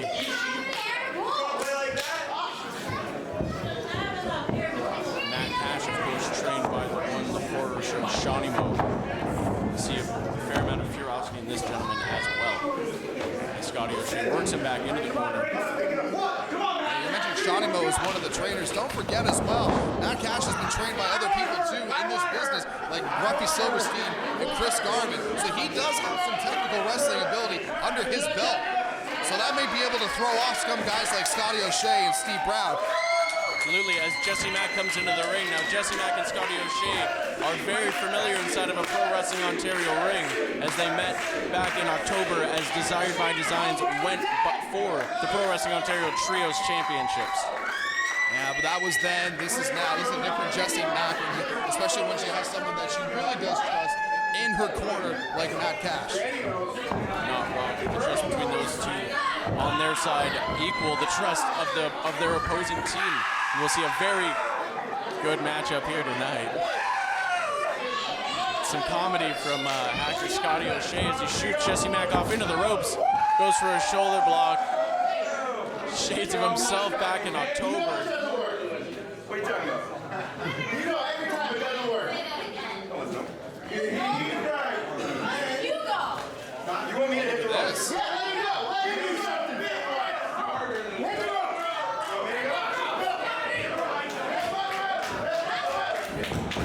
Drop down there by Jesse Mack. Does the line. Deep frog. Hits off the ropes. Hits him with a nice shoulder block. Goes inside out.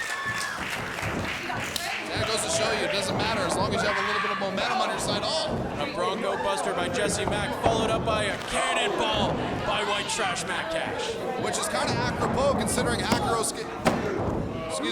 Scotty O'Shea likes to be able to use that exact same cannonball that he can control and delete. Absolutely. In the Hacker's arsenal as he is on the wrong end of a few knee shots by Jesse Mack. This is smart right now, Jesse Mack and Mack Cash. If they're going to be able to isolate an opponent, I'd be isolating Scotty O'Shea and not having the big, amazing and caliber athlete, especially for his size, in the Bone Crusher Steve. Absolutely. Definitely the name of the game in this matchup is keep Hacker Scotty O'Shea in the ring, cut the ring in half, keep him on your side, don't let him get to Steve. Steve will rip you apart if he gets his hands on him. Absolutely, and not to mention too, Steve Brown has never been beat. You are not wrong. Steve Brown has been I'm not. Pro Wrestling Ontario. He has suffered one loss at the first Iron Cup because he just wouldn't let up on Taylor Kay-Deen. So again, I reiterate, he will crush you. Speaking of crushing right now. Thank you. As Scotty O'Shea just levels Jesse Mack. A clubbing blow. Shoots her off into the ropes. Tilt-a-whirl right there. Going for that DDT that she normally goes for. Not enough momentum right there by Jesse Mack. Scotty O'Shea down with a nice suplex. Tax block. Goes for the cover. Jesse Mack gets the shoulder up at 2. And I gotta say, the longer this match goes, beautiful elbow right there. The longer this match goes, it definitely has to favor the Gentleman's Club and Steve Brown and Scotty O'Shea. Just based on the fact that how long they've been friends, how long they've been in this business, and how much exposed they are. You were not wrong there, as Scotty O'Shea is on the wrong end of that and hits him up. Going for that pile driver. That seesaw-like pile driver in between the rope assisted by Mack Cash could be enough. Kick out at 2. We're playing by the rules here. What do you think? Hey. Once the Gentleman's Club are playing by the rules. Jesse Mack goes to shoot him off with the ropes, can't get the strength. I think it's because Jesse Mack and Mack Cash know at the moment that Steve Brown gets in this match, it's game over. Oh! hits her a crossbody, and Scotty just throws her into the ropes. Cover. Oh, strong words from the hacker. Do you think it's wise to piss off Mack Cash? Absolutely not. Oh, and speaking about the wrong person to piss off. Steve Brown in the ring now with Jessie Mack. Trying to make Mack Cash flinch. That's just hurtful. He's more of a Tim Hortons guy. He's not a Dunkin' Donuts guy. This is what they wanted. No, me too. Big fan of your work. Jessie Mack is on the wrong end of a fury of shots. Absolutely. Steve Brown pulling her out of the corner. Goes to pick her up. Gonna hit her. Could be a side slam. Nice side. No. Backbreaker. Stretch her out. Yeah. Even worse.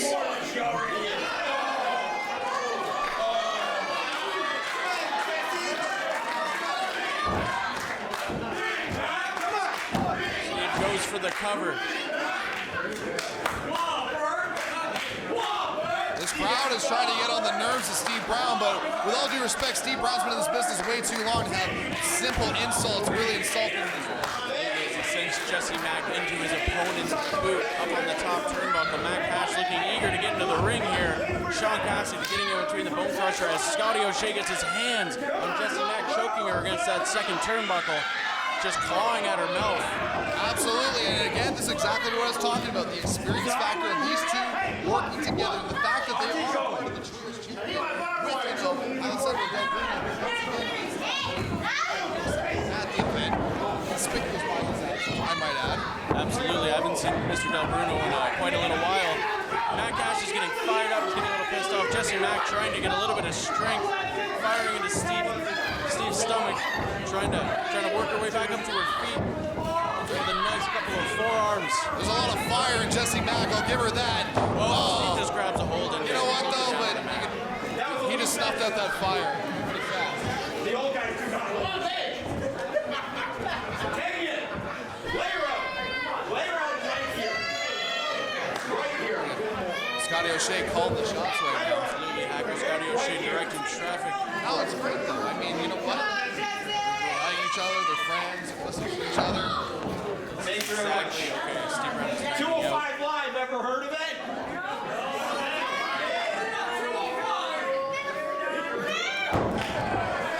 And hacker Scotty O'Shea with that lackadaisical drop. Hey, you know what? You want to call that lackadaisical, whatever word you use. The fact of the matter is, Scotty O'Shea, when you go slowly like that over the top rope, you're just dropping even more momentum a lot more suddenly on your opponent.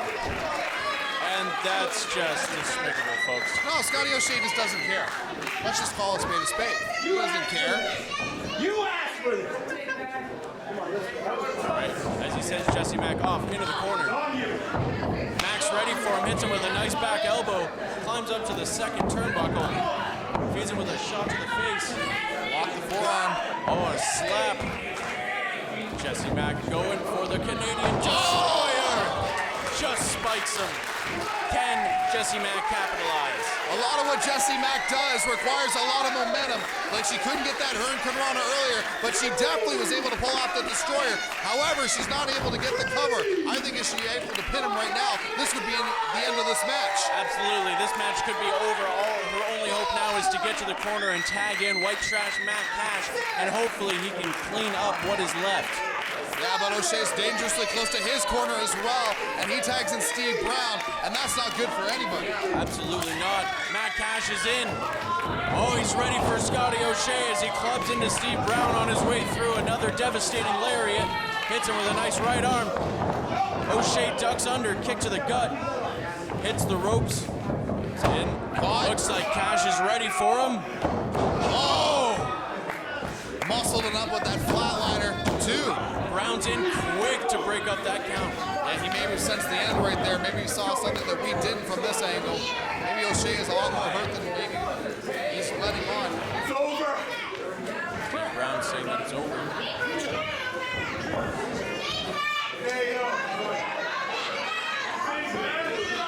He sees Jessie Mack climb to the corner, though. Turns his attention. Goes Jessie Mack. Just enough momentum to be able to send him into the corner. Just enough momentum, drops him into a spine buster. He barely got it, but it was enough to take the big man off his feet. I am impressed myself that he can pick up Steve Brown. Justin Sane had trouble with that last show. Steve Brown goes for it. Matt Cash is ready for him, sends him over the top. Once again, using that momentum. This time, Steve Brown's over the top. Absolutely. Steve Brown spills on the floor. Jesse Mack is fired up. Shoots off. Wait a minute. What is this? I beg your Okay. pardon? Cash wants to be. I don't want to know what they did. Oh!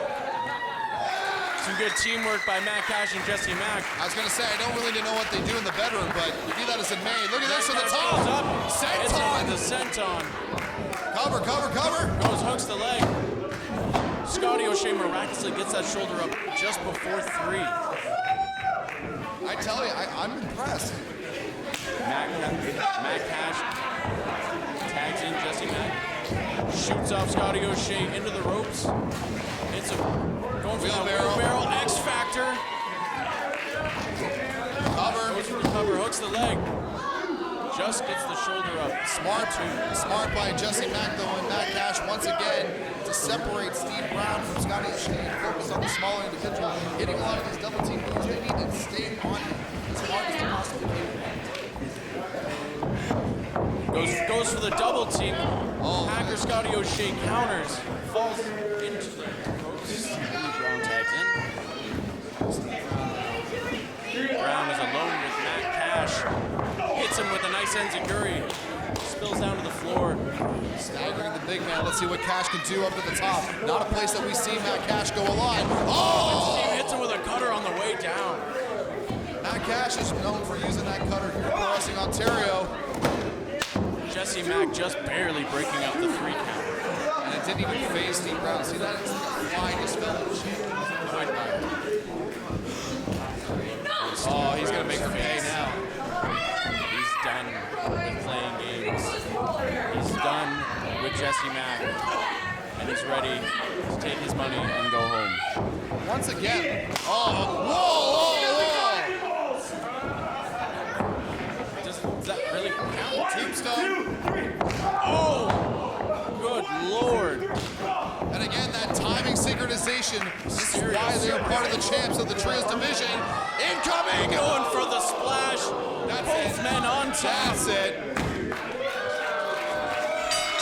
Alrighty, and the Gentlemen's Club are victorious. That was awesome. Stereo super kicks into the Tombstone pile driver, followed up by stereo super kicks to Matt Cash. Trios champions.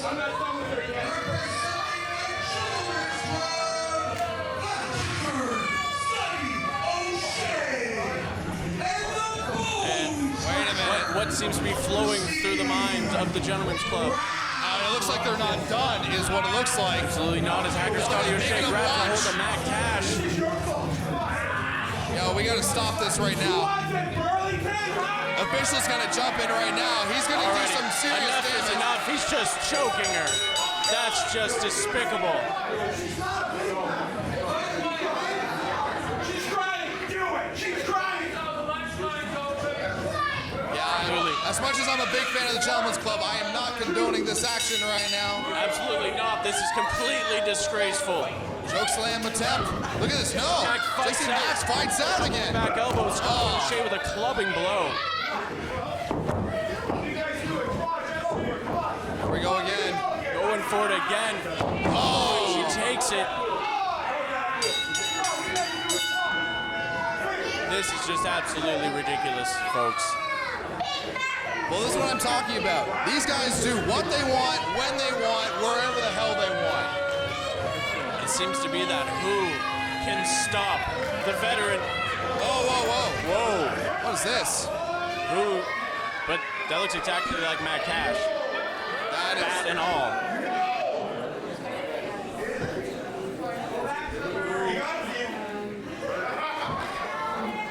Steve Brown and O'Shea. Steve Brown doing a wise move and exiting the ring. You would too if you saw this guy coming at you.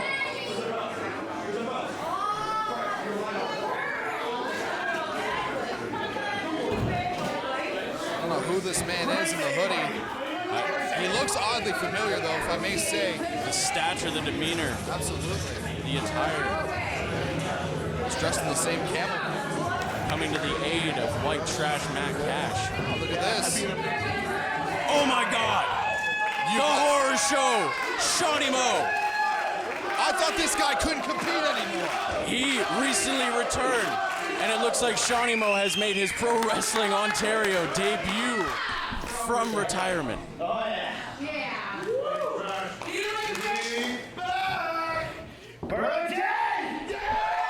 The horror show, Shawnee Mo, is back.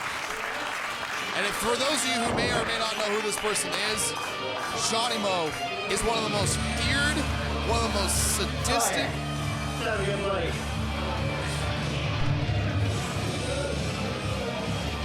this. Alrighty. One of the most feared, one of the most sadistic, one of the most intense athletes that you will ever see in any company. This does not look good for the Gentlemen's Club in their future. If Shawnee Mo is on the hunt, he will hunt, and he will hunt for blood. So here's the deal. Back in August, I was supposed to face Carter Mason.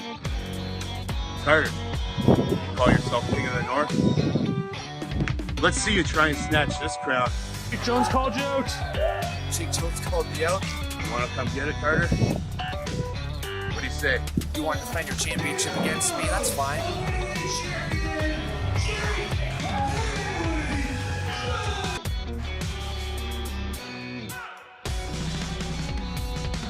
Making his PWO debut and hailing from the King City, he weighs in tonight at 195 pounds. He is the King of the North, Carter Mason. Carter Mason making his long-awaited Pro Wrestling Ontario debut. We were supposed to last see this man back in August at Ignite, squaring off against Jake Jones, but he was injured and couldn't compete. Now, Jake Heavyweight Jones has called out the King of the North to come back to Pro Wrestling Ontario. You know, of all the guys Jake Jones can face in his first ever match here in Pro Wrestling Ontario as the OpenWeight champion, he calls out a guy that's as skilled and as amazing in the ring, inside and out, on top of the ropes and on the ground as a guy like Carter Mason. I don't know how smart this is. Jones, hailing from Dundas, Ontario, Canada, and weighing in at 245 pounds, here is the champion, Jake Heavyweight Jones. Now, you were saying before in a promo that he was able to cut earlier when he had the opportunity as the Pro Wrestling Ontario's Openweight champion, he gets to choose his first opponent, and he specifically called out the King of the North, Carter Mason. Absolutely, Jake wanted Mason. Jake is confident. Jake feels like he is ready. He feels like he is about 8 months overdue of this matchup, and Jake is ready to bring the fight to the King of the North. Could you imagine, though, the fact that Carter Mason, who is making his Pro Wrestling Ontario debut, and that's amazing, on his debut match, could win the Openweight Championship? Absolutely. He very well could win the Openweight Championship in his debut match. And I've often asked who can stop the heavyweight. And Carter Mason, well, he very well, he may. And again, don't let his size or his stature fool you in comparison to heavyweight Jake Jones. Carter Mason is a veteran in this business here in Ontario and shows a lot of promise wherever he goes in any company that he decides to go to. So the King of the North definitely has the experience factor, the agility factor, and dare I say, in my opinion, heavyweight Jake Jones is the underdog. And as far as experience goes, yes, Jake Jones is the underdog. As far as a lot of things, Jake Jones may be the underdog in this matchup, but he is the champion and he is undefeated here in Pro Wrestling Ontario. Just let's see whether or not he's going to be able to play spoiler to heavyweight Jake Jones, who won that championship at our last event, where he defeated undeniable Matthew Grant. Absolutely. Jake Jones defeated undeniable Matthew Grant for the OpenWeight Championship in a bell game, by the way. I'd like to add. Alrighty. Old school Eddington James asking if they're ready. Calling for the bell. And we're getting double paid now, ringing the bell into the commentary. Absolutely, and we're ready to square off. The fans are behind Jake Jones here tonight.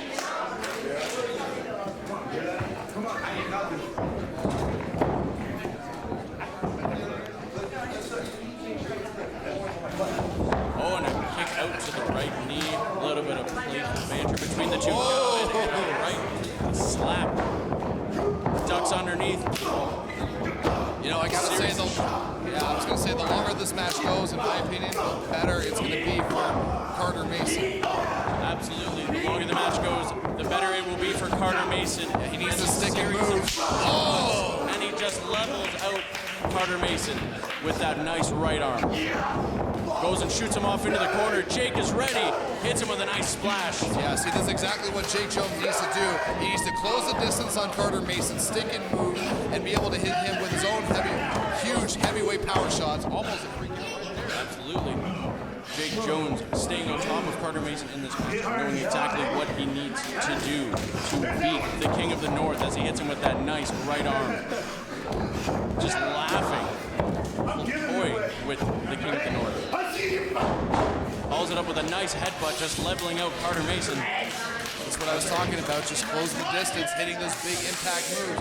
Eventually, one of these big impact moves is going to be enough to pin away Carter Mason. Absolutely, and most of this matchup so far has been a lot of Jake Jones. We haven't really seen a whole lot out of Carter so far.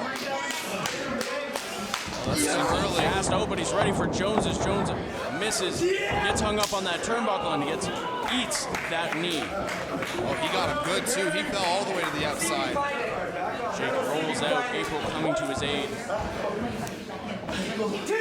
Mason taking a deep breath. Yeah, I don't blame him right now. I don't think Carter Mason would be on top of his opponent. But he knows if you're going to win a championship here in Pro Wrestling, it's got to be done inside the ring. As he follows out Jake Jones, trying to drag him back into that ring to break that count. And like you just said, oh, and he just throws him into the front row. Let's take our wrestler home tonight. Pardon me. Bring it back in, guys. Come on,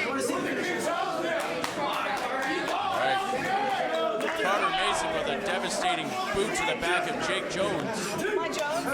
Come on, Jones. Right, goes and just stomps out the back. That's what I was talking about. Just stick and move, hit your spots, get some air, get away, and do what you got to do to keep yourself away from the power of heavyweight Jake Jones. Usually Mason trying to stay on top of heavyweight Jake Jones in this matchup, wanting to lead the third openweight champion. Jake Jones has said as soon as he won this championship, he turned this division to a heavyweight division, and he wants to make damn sure that guys like Carter Mason don't stand a chance when it comes to his size and strength. Absolutely, as he goes for the crossbody, Jake's ready for him. Carter manages to slip out, but that left knee still giving him a little bit of trouble. Jake with that nice devastating blow as he drives him down to the mat, goes for the cover kick out at 2. It's like an elevated boss man slam right there, but once again, Jake Jones needs to stay on his opponent. You can't give a guy like Carter Mason any room to grow, or move, or breathe. Look at this. That handle Olympic slam as Mason wiggles out and kicks out his left knee. Going and stomping out the left shoulder of Jake Jones. Talent of Carter Mason. He knows that Jake Jones is going to hit hard, so he's got to hit just as hard, if not more, to be able to get through that big, thick frame of heavyweight Jake Jones. Jake Jones trying to get Mason away, work his way back up to his feet. Snapmare. Mason hits the ropes, goes, drops the knee down right on the top of his chest. Right on the collarbone of Jake Jones. Now, Old School's going to pop a hip if he goes down to that mat any faster. Jake Jones is getting really frustrated here tonight, folks. Carter Mason just hops right back onto him. Breaks the hold. The fans are getting behind Jake Jones tonight, getting behind our openweight champion. Does he have what it takes to topple the King of the North? Debilitating kick to the spine by Carter Mason, followed up by another one to the kidneys. Jake works his way back up to his feet. Mason's ready for him with that nice right chop. That was nice. Hits him with a forearm. And another devastating shot from the King of the North. Shoots. Jake's ready for him, counters. Hits him. Oh! Threw him away like he was a piece of garbage. Literally just throws Carter Mason halfway across the ring. Hits him with a nice backdrop. Can Jake Jones capitalize? He can capitalize, but he's not going as fast as he would like to after taking such an onslaught early on by Carter Mason. Absolutely, Carter Mason definitely dealt up some punishment to Jake Jones. Jake trying to muster up the strength to go for a power bomb. Carter's ready for it, slips out, hits him with that high knee.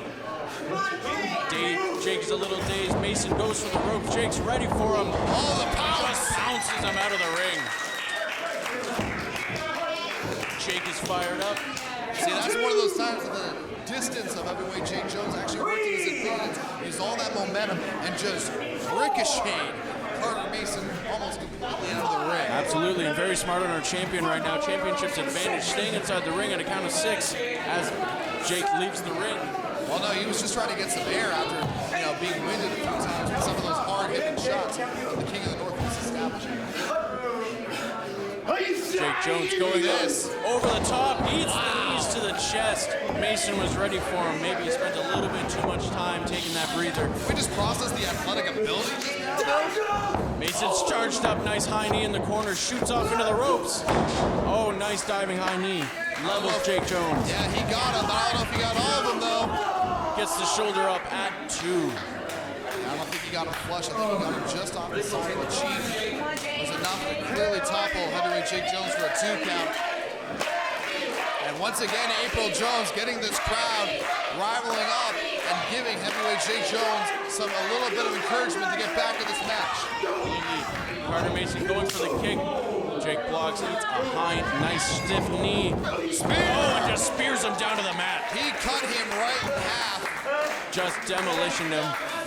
Can Jake capitalize and retain his open weight championship? He's sucking a lot of wind right now, goes for the cover. Carter Mason gets the shoulder up at 2. I think heavyweight Jake Jones, that could have been just maybe his inexperience right there. He wasn't sure he should go for a pin because he could feel himself getting a little bit more gas. This is why he's saying that maybe he could be the underdog in this match. Because a guy like Carter Mason wouldn't have made that same mistake. Carter Mason is very skilled. Carter Mason is very knowledgeable. That's why he is a very formidable opponent for our open weight champion. He's on a super kick. No party necessary on that kick. Goes kicks off the top rope. Oh, no. Oh, slips him into the lock. There's a front chancery right there almost. Just applying the pressure around the waist and around the neck of Jake Heavyweight Jones as he fights out, lifting the King of the North off. Going double clothesline, both men laid out in the middle of the ring. Referee Old School Eddington James starting the count. Now can Old School count to 10? Hopefully he will not have to. Well, no, we already had one match in the draw tonight. The last thing we need is Jake Jones' first ever Pro Wrestling Ontario Openweight Championship match to end in the draw as well. You're right, that is the very last thing that we would need. Carter Mason working his way back up to his feet at the count of 7. Heavyweight Jake Jones has the fans behind him here tonight. Mason follows up with a nice right arm. Jake with a devastating forearm. Mason seems a little gassed. I hit you harder. Absolutely, that is Jake Heavyweight Jones' motto here in Pro Wrestling Ontario. He has laid waste to many opponents in the past. The King of the North is not going down. Oh, nice series of shots between these two gentlemen here tonight. Who will be the first to crumble? Who will be the first to gain the upper hand in the momentum? Jake Heavyweight Jones with a second hit. Goes to set Mason up. Looks like he's going to try to hit with that pumpkin Olympic slam. Wiggles out. Waist lock. I don't know if he's got the hands locked or not. Jake Jones responds to the waist lock of his own. Carter goes off into the ropes. Sends him back. Oh, goes for a super kick to the chest. Sunset flip. Sunset flip. I don't think you can have the strength to. Wait a minute. Jake going for the cover. Mason counters. Jake wiggles out just before 3. Goes to the zone. He got it. Oh, and Jake Heavyweight Jones has pinned the King of the North, Carter Mason.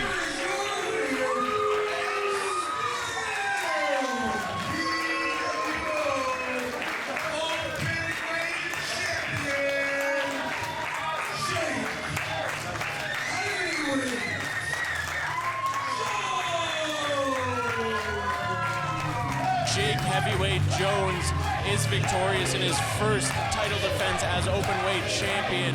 He will move on to face the winner of the Iron Cup tournament tonight. Will it be the Night Train Justin Sane, or will it be the Canadian bad boy Tyler Hill? Mason, Jake's ready to square up yet again. Nice show of respect between these two gentlemen here tonight. That's crap. Carter Mason seeing what we all see in Jake Jones, and that is he's a talented wrestler and a dominant champion.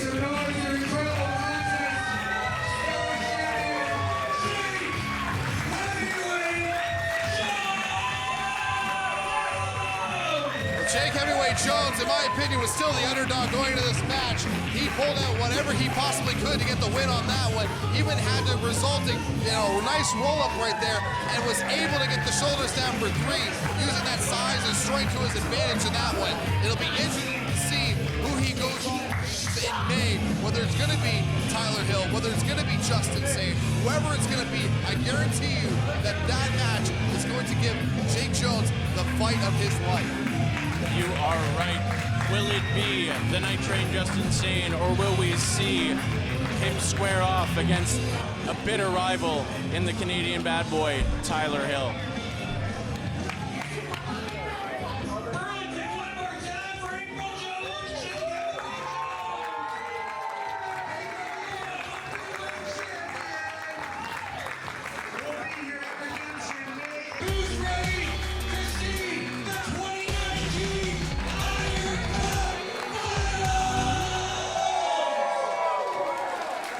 Kirk should stick to his J job and never sing again. My ears are bleeding. Oh, great. With the 2019 Iron Cup. Look at this guy. Accompanied by his personal assistant, Miss Mackey. New wardrobe before he can afford an assistant. Introducing the first finalist. He weighs in tonight at 210 pounds and hails from Thorold, Ontario, Canada. Here is the Canadian bad boy, Tyler Hill.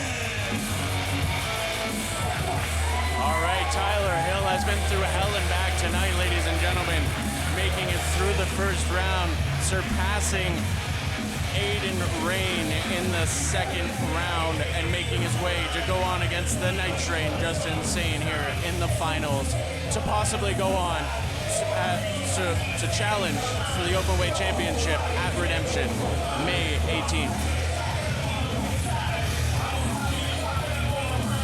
This man is a sadistic freak. This man does not mind bleeding, as you can clearly tell. This man does not mind being in pain, as you can clearly tell. And he is going to be in a lot of pain very soon, because this match is going to be a brutal slugfest. Tonight at 205 pounds, here is the Night Train.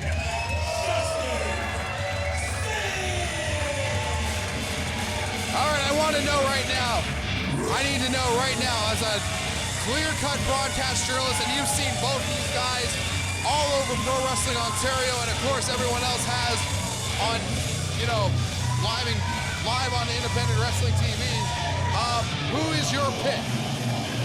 I want to know right now, who's your pick? Who are you putting your money on right now? My pick would have to be hometown hero, the Night Train, Justin Sane. Really? Absolutely. You see, what's interesting to me is the fact that he had such a difficult time with Matthew Grant. Now, not taking anything from Matthew Grant, former Openweight champion, but the fact is, he is very sore. Both of his knees got to be hurting. His shoulder taken for the buckle. Tyler Hill, in my opinion, is the less hurt of the two. and it'll be very interesting to see if your prediction comes true. I'm going to go with Canadian Bad Boy on this one. Canadian Bad Boy. The Canadian Bad Boy is determined. So is the Night Train Justin Sane to prove himself right, saying that he can make it through the Iron Cup tournament. Two very popular individuals here. A lockout single leg takedown by the Canadian Bad Boy, working that leg, kicking out the back of the knee. Series of kicks to the Night Train, drags him off into the ropes. Oh, and just continues the assault. That's smart, exactly what I was saying. Just pick the bones right now, Justin Sane. That leg, that injury has never quite been the same, even though he's made a full comeback here at Pro Wrestling Ontario. Tyler Hill's going to make sure that he does whatever he can to stay on top of Justin Sane and possibly move on in May to face heavyweight Jake Jones for the OpenWeight title. Absolutely. Just blocking the Night Train Justin Sane right now. Just stomping out the knee. Justin Sane trying to work his way back up. Tyler Hill is ready for him. Hooks the leg. Oh, just hits him with a devastating fisherman suplex. Goes for the cover. Justin Sane gets the shoulder up at 2. It's almost like he's shocked that he kicked it. Oh, Tyler Hill.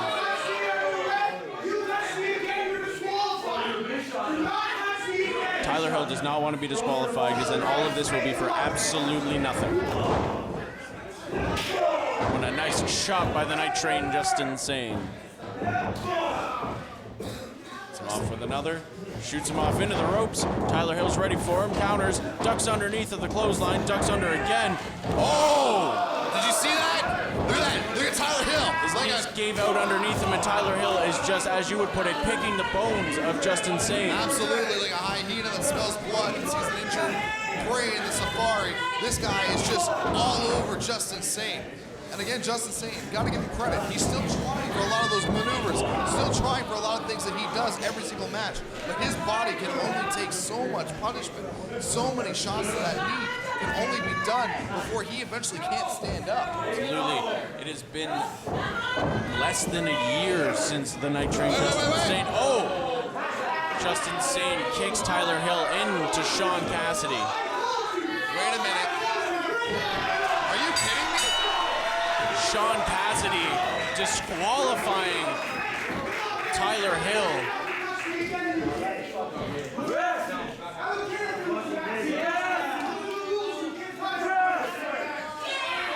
Clearly this was an accident. I mean, yeah, the first time he was getting in his face to intimidate the referee, but the Night Train Justin Sane trying to explain to Sean Cassidy. Referee Cassidy, no. That was clearly an accident. No. Let them fight. You know what? From here on in, this match, no disqualification. Whoa! The look on the face of both gentlemen. In that ring. No disqualifications, no countouts either. Let's do this. Let's restart this match. You know, I'm not a fan of Bill Chase, but that's the right call. Sean Cassidy calling for the bell. Tyler Hill staying right on top of the Night Train, taking him out at the knee, working him back up, hits him with a devastating DDT. Spiked him. Goes for the cover. Shoulder gets up at Hill, taking a peek into the corner at that barbed wire crutch. Yeah, I was going to say, I think Bill Chase just did a favor for Tyler Hill, making this no DQ. Now that barbed wire crutch is completely legal. Absolutely, as he just goes to town, walking around, picking him off piece by piece. I mean, don't get me wrong. Justin Sane has been in his fair share of no disqualification matches. His hardcore and extreme, he can do any type of style. That's why I call him the best hybrid athlete. Oh, Justin Sane counters and throws Tyler Hill into his own barbed wire crutch, ducks under, hits him with a blue thunder bomb. That's why he had the strength to get him up with his knees hurting as bad as they are. Look at this. Goes for it again with a nice cross body, and he hits it. I don't know how smart that was. A little bit of pain on the Night Train side, goes and hooks the leg. Tyler Hill gets the shoulder up at 2. Yeah, not only could he not follow up with that pin properly, he couldn't even hook the leg properly. He was focusing too much on his own knee. If he's not careful, the referee might actually be able to have to call this matchup. Regardless of no disqualification or not, this is referee's discretion.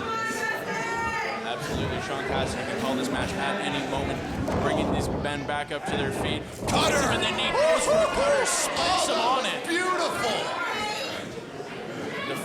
ferocity of Tyler Hill, willing to do anything to win here tonight. He's got to cover him, though. Oh no, Tyler Hill.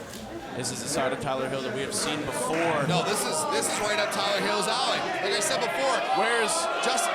No.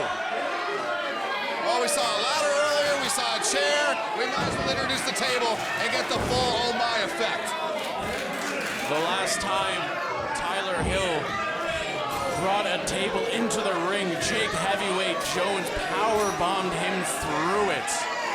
Well, hopefully history does not repeat himself on this one. All right, Tyler Hill setting up the table. The Night Train Justin Sane in the corner on the wrong end of a couple of nice stomps. Tyler Hill brings him back up to his feet, stomps down on the knee one more time, hits him with a nice back elbow. He's setting him up. He knows if Justin Sane goes through this table, this match is over. Clubbing blow has Justin Sane up. Can Sane fight out? Does the Night Train have anything left? Follows up with another kick to that knee. Oh, goes for it. Sane just powerbombs him. No, he's still holding on though. Hill gets the shoulder up at 2. Look at Justin powers through. Oh, look at the crowd. Will we see a repeat? Well, Tyler Hill. Oh my God! Crashing through the table. He got him. And the Night Train Justin Sane has won the Iron Cup tournament.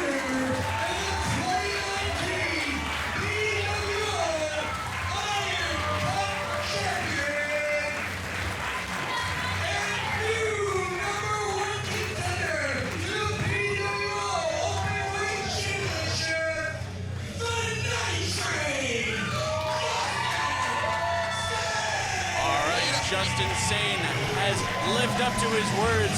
He has burned through the opponents. He has climbed the mountain and he has come up on top, the winner of the Pro Wrestling Ontario Iron Cup tournament, going on to face Jake Heavyweight Jones at Redemption May 18th. You know, I wasn't sure that he was going to be able to do it, especially for what happened to his knees in that match, but I'll give him credit. He found a way. When there's a will, there's a way.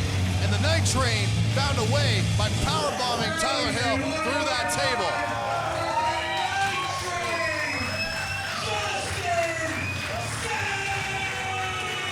Oh, look at this.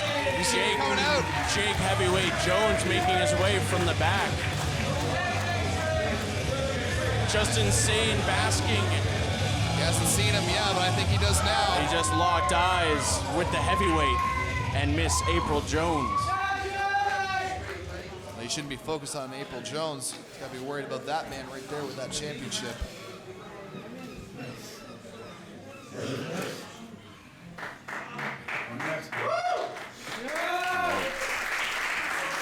A stare down of these two behemoths that will clash May 18th at Redemption. Yeah, two huge Uber fan favorites here in Pro Wrestling Ontario. I cannot wait to see these two collide, that's for sure. And a great show of respect. Tickets available now. Ticket information, prowrestlingontario.ca.